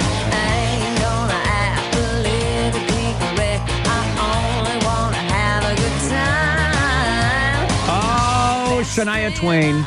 And man, I feel like a woman on this All Request Friday, celebrating our favorite female artists as we wrap up an International Women's Week here on the show. Both Brian and Mark wanted to hear that one. How many more? Well, we got 3, I think. Yeah, 3 more opportunities for another song from your favorite female artist as we close out another All Request Friday.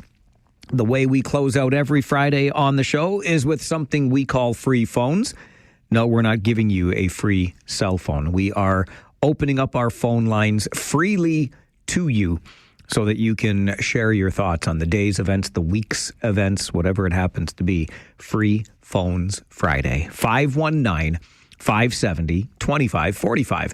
Star 570 and 1-800-570-5715. Let's start with Andre. Good afternoon, Andre. Let's go Rangers. Let's go Rangers. Hey, Andre, can I ask you a question? Anytime, my friend. Okay. Do you let your kids listen to Kesha? They listen to anything. Okay. Because I had to kibosh your request today. What a vulgar song that was, Andre. My wife's favorite. Okay. Wow. I didn't know, like, oh my goodness. If I had a bar of soap, Andre. I know.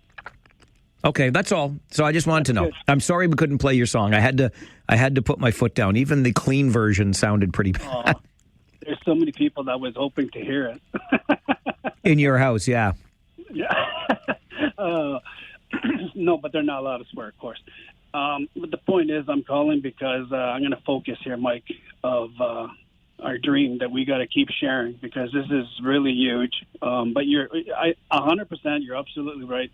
We cannot just build condos. You know, you want to attract the tourists, because when I talk to some people, and the people here, it's like, we don't have the money to do certain things. Okay, well, now what can we do to get, let's say, me out? Well, when I was in Montreal, we used to walk down St. Catherine, even if we didn't spend nothing, just to see the different people, the different culture, the different everything, and, you know, in an hour and a half.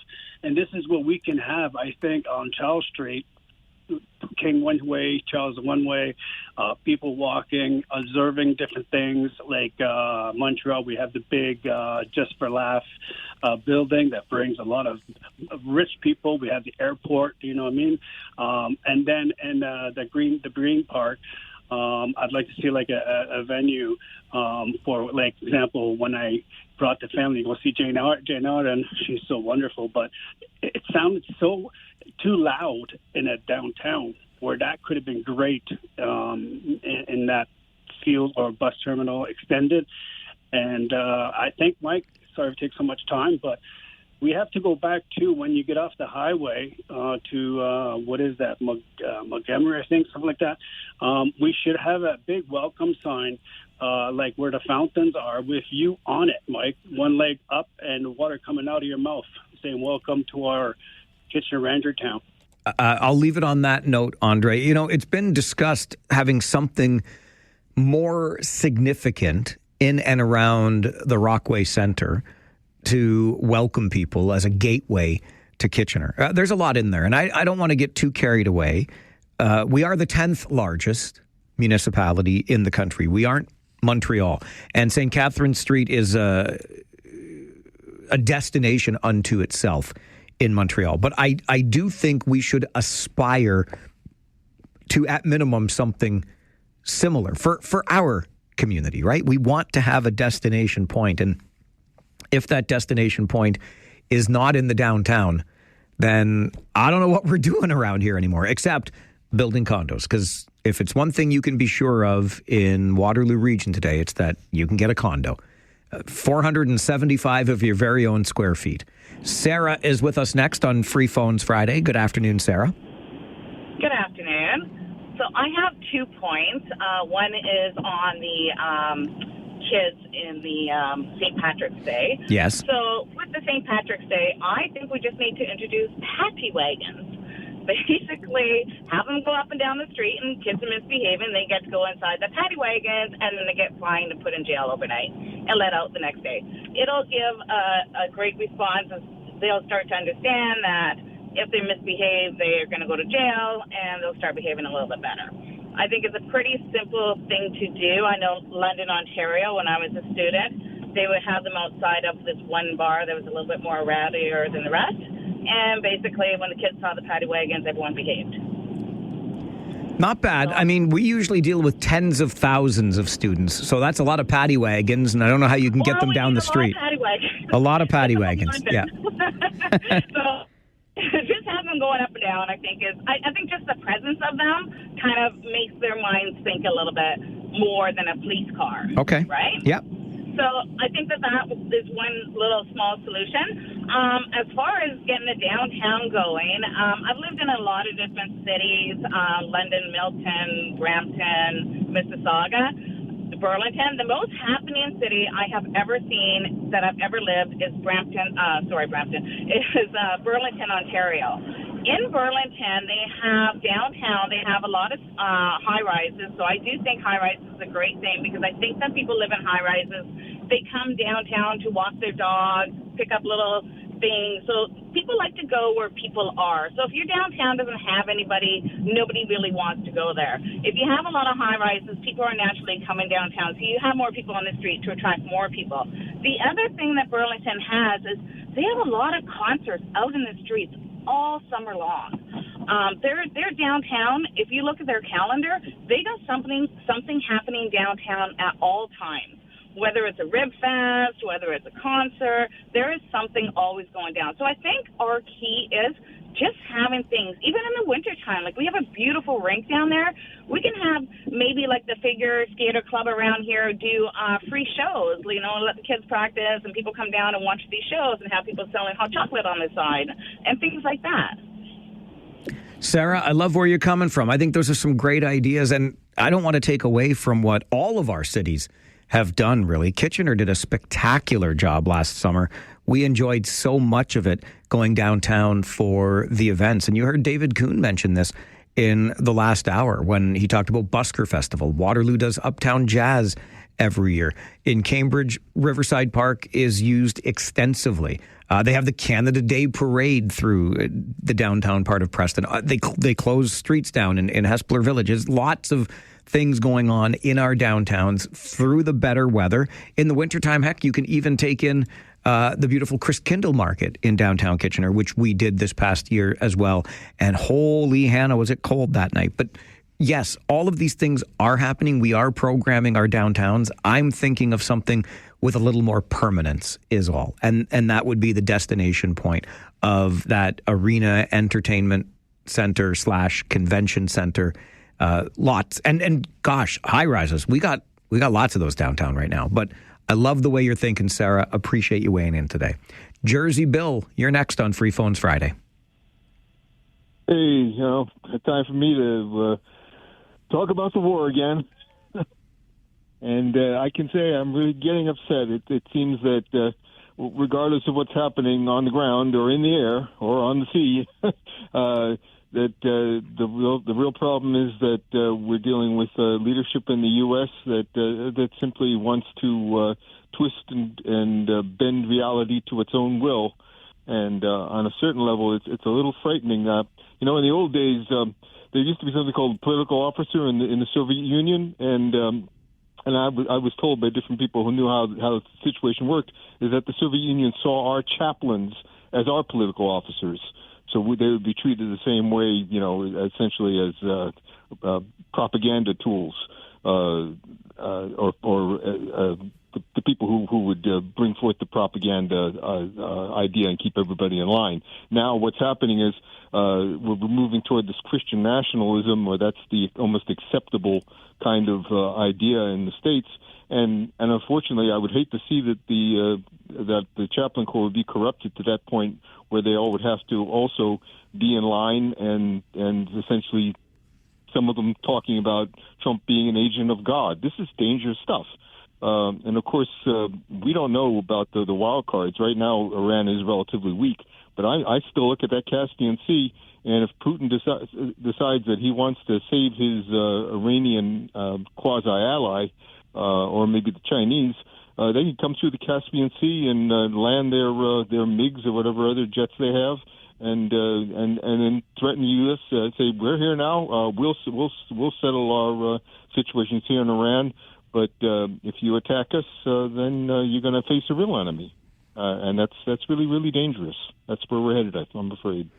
Billy, appreciate the call. And listen, there's almost impossible to ignore the war going on. Here, we're talking about it mostly, of course, with respect to gasoline prices, right?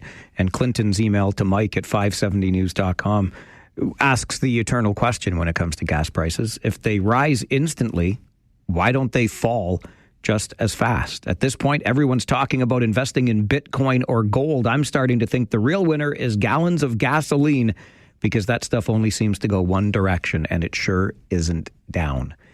But back to what Billy was talking about, that's the somber reality from somebody who served in the U.S. military and the way he sees the war right now into its 12th day. It's Free Phones Friday, where you bring the conversation to the table, and we are all ears to engage in it. This is the Mike Farwell Show, 570 News Radio and Rogers TV.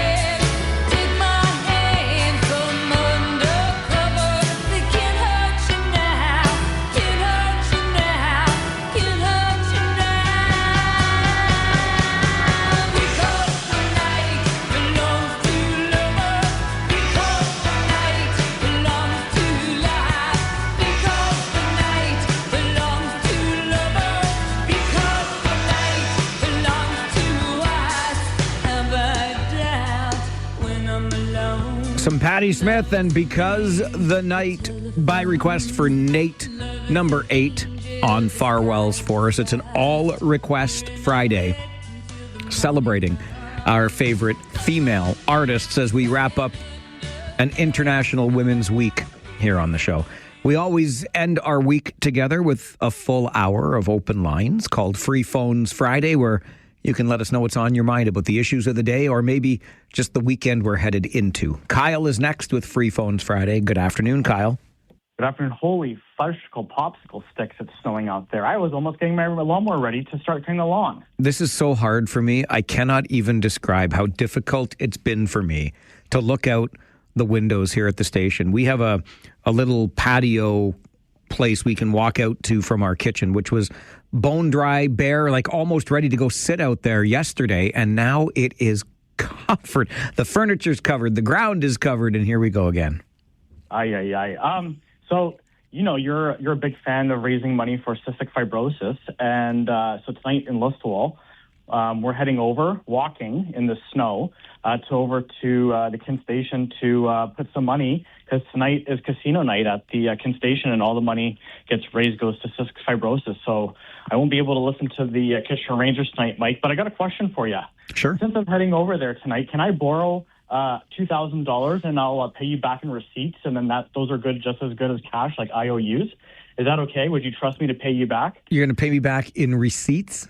Yeah, like Dumb and Dumber. Remember where they get the briefcase and it's supposed to be full of money and it's all receipts, and the guy's like, what are those? He's like, see that? That's a Lamborghini, $250,000. See, we'll pay you back, and he hands him the receipt.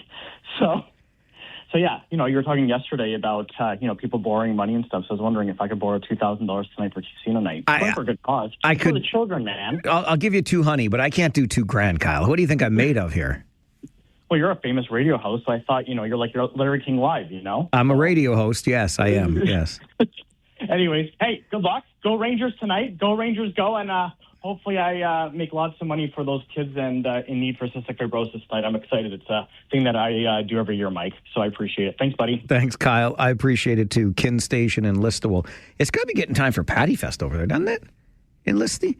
Anyway, just bringing that up, Kin Station, as you may or may not know, Kin Clubs of Canada have been tremendous partners of us, the Royal Us, at Cystic Fibrosis over many, many decades. And our local Kin Club here in Kitchener is hosting its 71st annual television auction this weekend. It runs from 11 until 3 tomorrow on Rogers TV Cable 20. I'm going to be there for a bit because this club is great. They've been so great to cystic fibrosis. They've been so great to me and Farwell for Hire specifically. It's awesome. So I'm happy to, lend a little bit of time on a Saturday and be a part of this. But it's an opportunity for you too. They've got 200 plus items, and you name it, you're going to find it in this auction. And you put in your bid and you win something, and then that money gets into the Kin Club. Some of it comes to cystic fibrosis and or Farwell for Hire. Other initiatives in the community that our Kin Club supports. So I strongly encourage you to check it out again tomorrow, 11 until 3 on Rogers TV Cable 20, or just go online because online bidding is open right now. You can check out all of the items at kwkin.com. If you're not so much for the computer stuff, well, there's a big fold out in today's Waterloo Region Record as well. I got a smile on my face when I opened my paper this morning and found it in there because it's just another way they're getting the message out about the 71st annual TV auction. So 11 to 3 tomorrow, Rogers TV Cable 20, or go to kwkin.com. Right now, you can put your bid in online right through the day tomorrow until that auction closes just after 3 o'clock tomorrow afternoon. Love what Kin Clubs across this country have done for cystic fibrosis over the years. Preston Paul is with us on Free Phones Friday. Afternoon, Paul. Good afternoon, Graham Poopah. How you doing again? I'm doing great, thanks. How are you? All right. Looking at that snow coming down, what do you think of that? I don't think very highly of it at all, Paul. I don't. We need a break from this. It needs to end. It's coming. I don't know when, but it's coming. Okay, I'm going to hold you to that. Yeah, just want to give a big shout out to the Canadian men's baseball team. They played the quarterfinals. First time they ever got out of their group stage. Unfortunately, they got the U.S., so hopefully we can turn the pages from hockey to baseball and get a win. And hopefully the Rangers get their 100 points and get their first place, and that would be sweet. It sure would be. We need 3 more wins in our final 5 games to pull that off. Yeah. So you have a great day. Have a good weekend, Mike, and go Rangers, go. Thanks, Paul. Really appreciate it. I should mention, because Paul is Preston Paul, part of Cambridge. Those Cambridge Redhawks, they open their playoffs this weekend starting tomorrow night. They set franchise records up the yin-yang this weekend for most wins, and they clinched a playoff spot super early. They had a 23-game winning streak, 23, 22, 23, I think, to start the season. But the Cambridge Redhawks have been something else in the GOHL too, and they play in the second prettiest barn in this region, don't they? The Galt Arena Gardens. So keep your eyes on those Redhawks as well as they open their playoffs. And yes, the Kitchener Rangers, 5 games to go. If Kitchener can pick up 3 wins in those 5 games, they will wrap up first place in the Western Conference. And to Paul's point about the World Baseball Classic, like, wouldn't it be cool if the U.S. is beating Canada in hockey, then wouldn't it be kind of poetic if we beat them in baseball? Because, you know, hockey's our game and baseball is America's pastime, right? So let's go Canada, getting out of that group stage and getting into those quarters against the mighty, mighty U.S. of A. Free Phones Friday continues on the Mike Farwell Show, 570 News Radio and Rogers TV.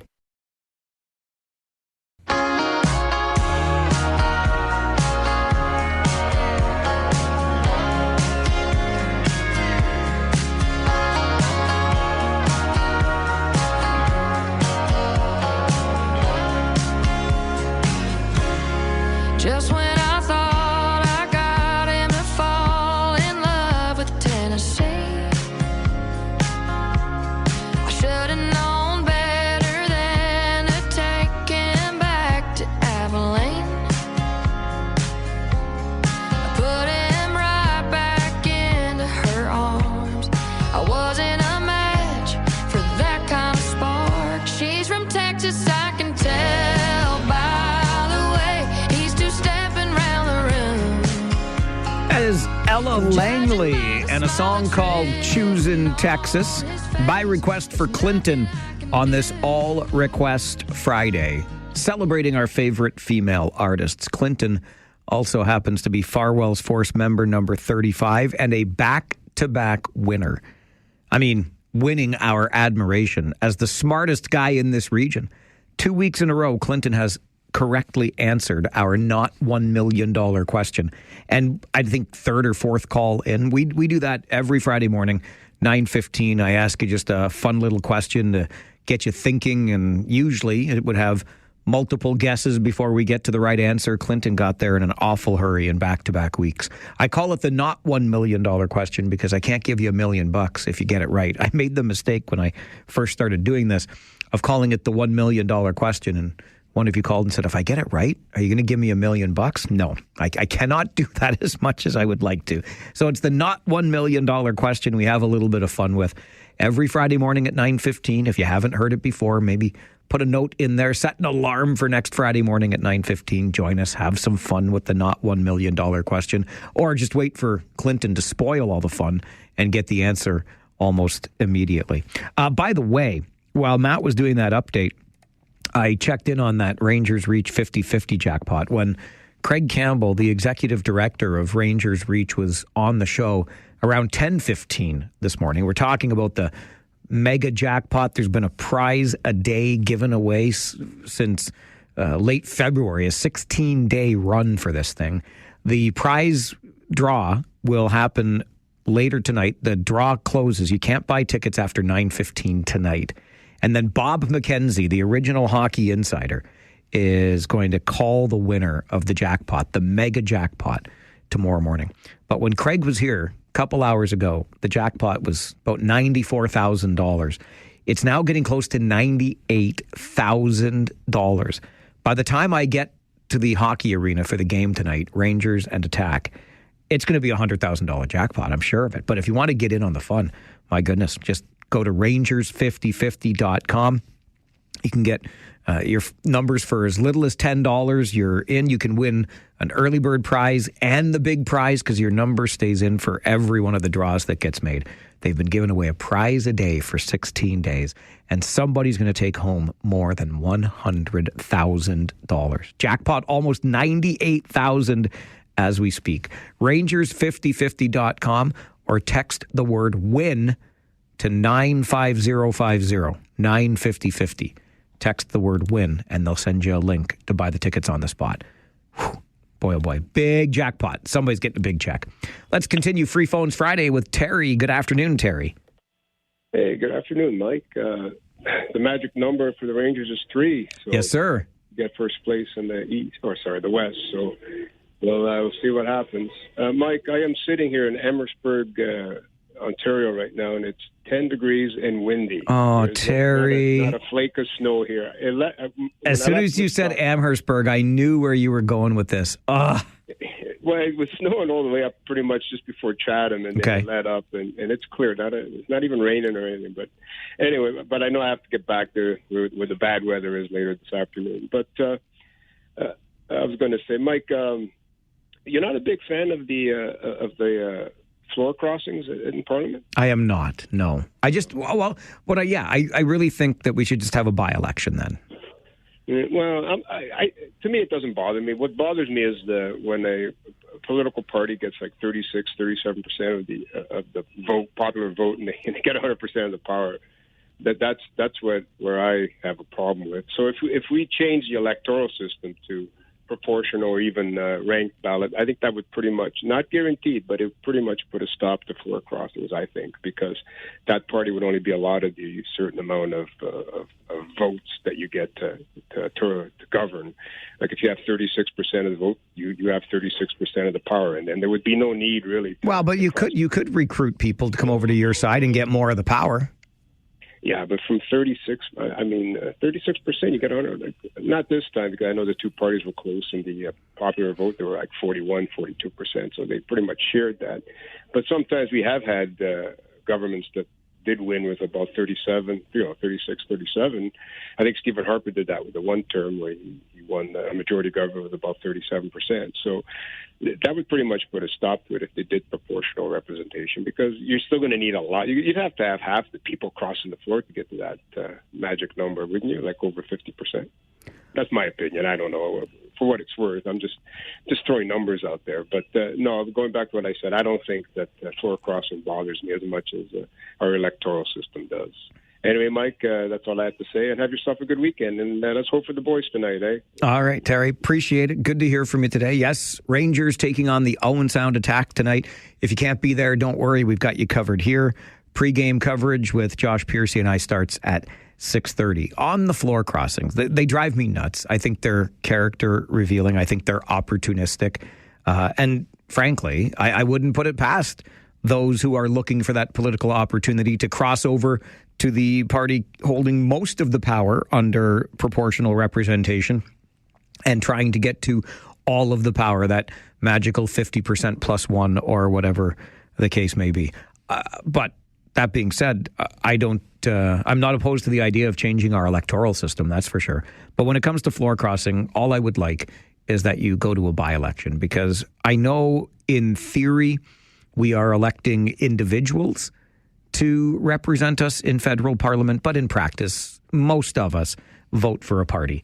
And that means the folks in Nunavut voted for the NDP, and now they're not getting an NDP representative. And I see no similarity between the NDP federally and the Liberals federally, which almost makes the floor crossers from the Conservatives, more easier to understand, because there are tremendous similarities between the federal Conservatives and the federal Liberals, at least ideologically right now. But anyway, I digress. I would like to see a by-election called. If you want to cross the floor, fine. But go back to the voters who elected you and see if they will elect you to a new party instead of the one they elected you to in the first place. Sean is with us on Talkback, or Free Phones Friday, Farwell's Force member number 251. Afternoon, Sean. Hey, Mike, how you doing today, man? I'm doing all right. How are you? Good. Well, as you know, it's Friday, so I'm out driving, and the roads are terrible. But it is what it is. I just wanted to comment about the university parties and stuff. Back when I was younger and growing up in Hamilton, McMaster, the only time of the year that things got really crazy around McMaster University was during Frost Week. So like the start of school in September. And everything was pretty much contained to the university itself. Like they had their athletic complex, they'd have concerts there, you'd have Kim Mitchell, guys like that playing, and it was just a big party. It never turned out like into the neighborhoods. Like there'd be the odd house party here and there, but they wouldn't take over an entire university area neighborhood and all that. So I just think it's gotten a little out of hand with some of these university students. Sean, I appreciate the call. Stay safe while you're driving out there. And I don't disagree that it's out of hand. I might suggest that when you were younger and at McMaster, there was a greater sense of community or civic responsibility. I'm not sure we have that same connection to community. I'm not sure we give a tinker's darn, frankly, about our responsibility as good citizens, young or old. But again, I'm just going to tell you, like, Sean talks about Frosh Week being the big week at Mac back in the day.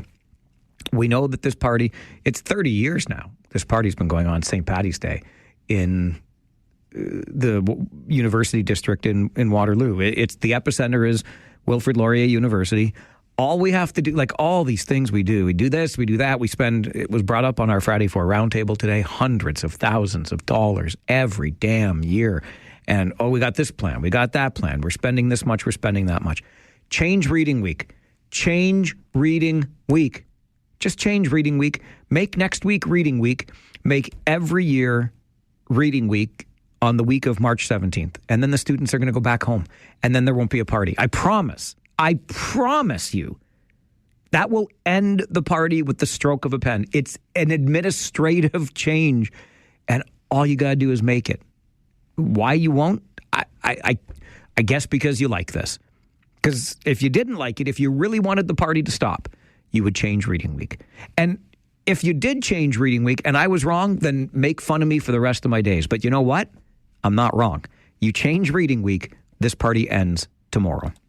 Mary is on Free Phones Friday. Hello, Mary.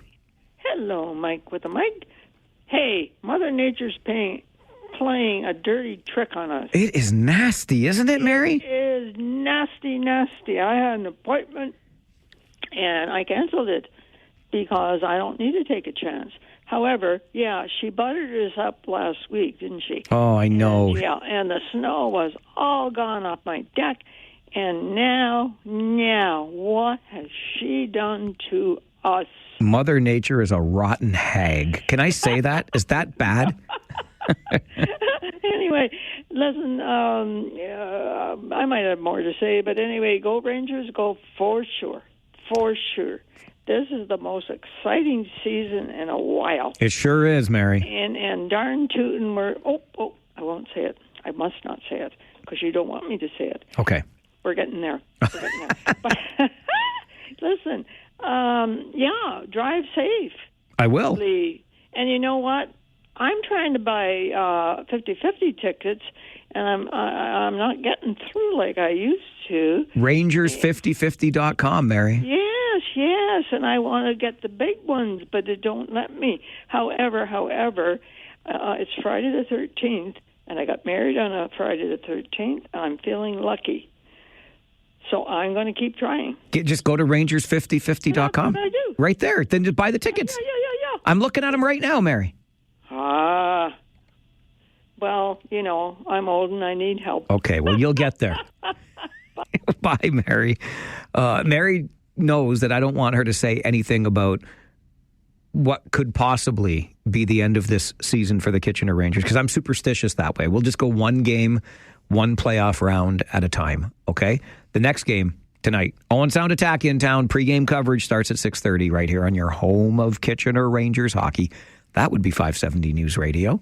Take a break, come back with more Free Phones Friday. It's the Farwell Show, 570 News Radio and Rogers TV.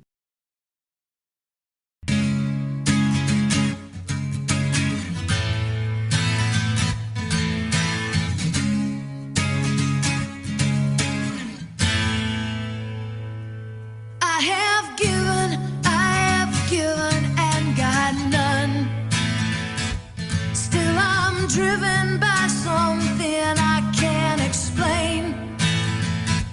It's not a cross, it is a choice.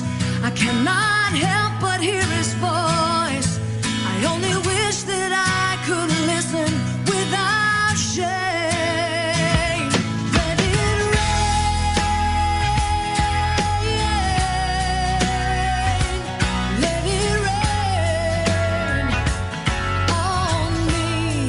That is a request from our buddy Mike, Farwell's Force member number 10. He wanted to hear Amanda Marshall and Let It Rain on your All Request Friday, celebrating International Women's Week and our favorite female musicians. I wish it would rain. It would beat the heck out of whatever the heck is going on out there today.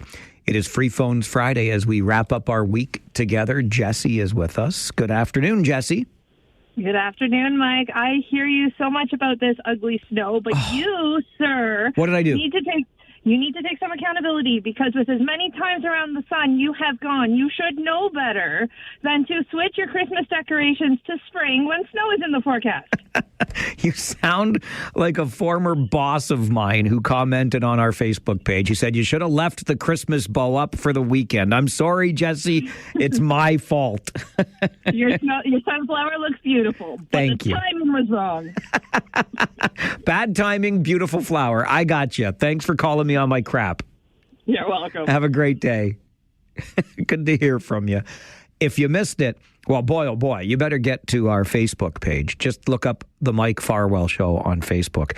And your daily reminder that not everybody is a jackwagon is right there on the Facebook page today, because Laura, Farwell's Force member number 406, dropped off a beautiful handcrafted sunflower at the station yesterday that has now replaced what was a Christmas bow on the door to this studio. So I made a big production of Christmas bow out, sunflower in, welcome to spring, and then we get this nonsense. I'm sorry for my role in this, but I'm very grateful to Farwell's Force member number 406, Laura, for the sunflower. It looks nice on the door. It brightens this place up. And all my coworkers have been mentioning it, by the way. Those same coworkers who about 2 weeks ago were giving me the gears for still having the bow on the door. So you see what we did? We shut them up good, didn't we? Way to go, Farwell's Force. Jane is with us on Free Phones Friday. Hello, Jane. Hi, Michael. I'm phoning in with some good news about the snow that we've had this winter. There's been a lot of bah humbug, but I would like to add some positivity here. Please do. Number one, as I speak to you right now, a neighbor of mine is clearing my driveway. So I'd like to give a shout out to Haven, Bob, and Dave, 3 wonderful neighbors who've really helped out this winter with the snow.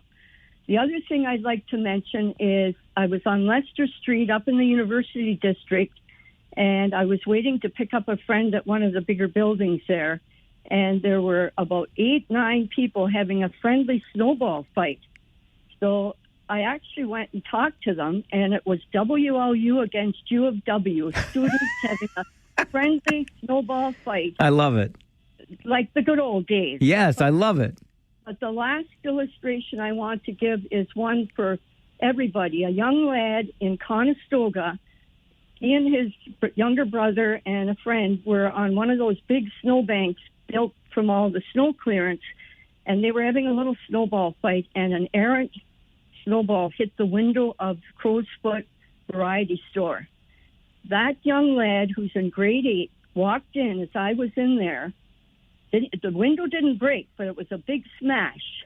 And he walked in and came and apologized to the lady working at the till.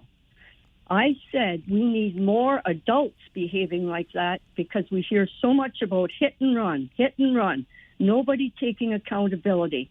So there are 3 positivities about the snow I want to leave with you today, and hopefully the Rangers win tonight to make it another fourth positivity for today. Love it, Jane. I absolutely love it. Thank you very much. Great to hear from you, even though she called me Michael. How can you top that? I won't even try. I'm out of here. But hey, I'll be back at the Memorial Auditorium tonight. Josh Piercy and I on the air with your Harris Law pregame show at 6:30. I'm looking forward to talking to you then. My name is Mike Farwell. You are a force for good. Bye for now.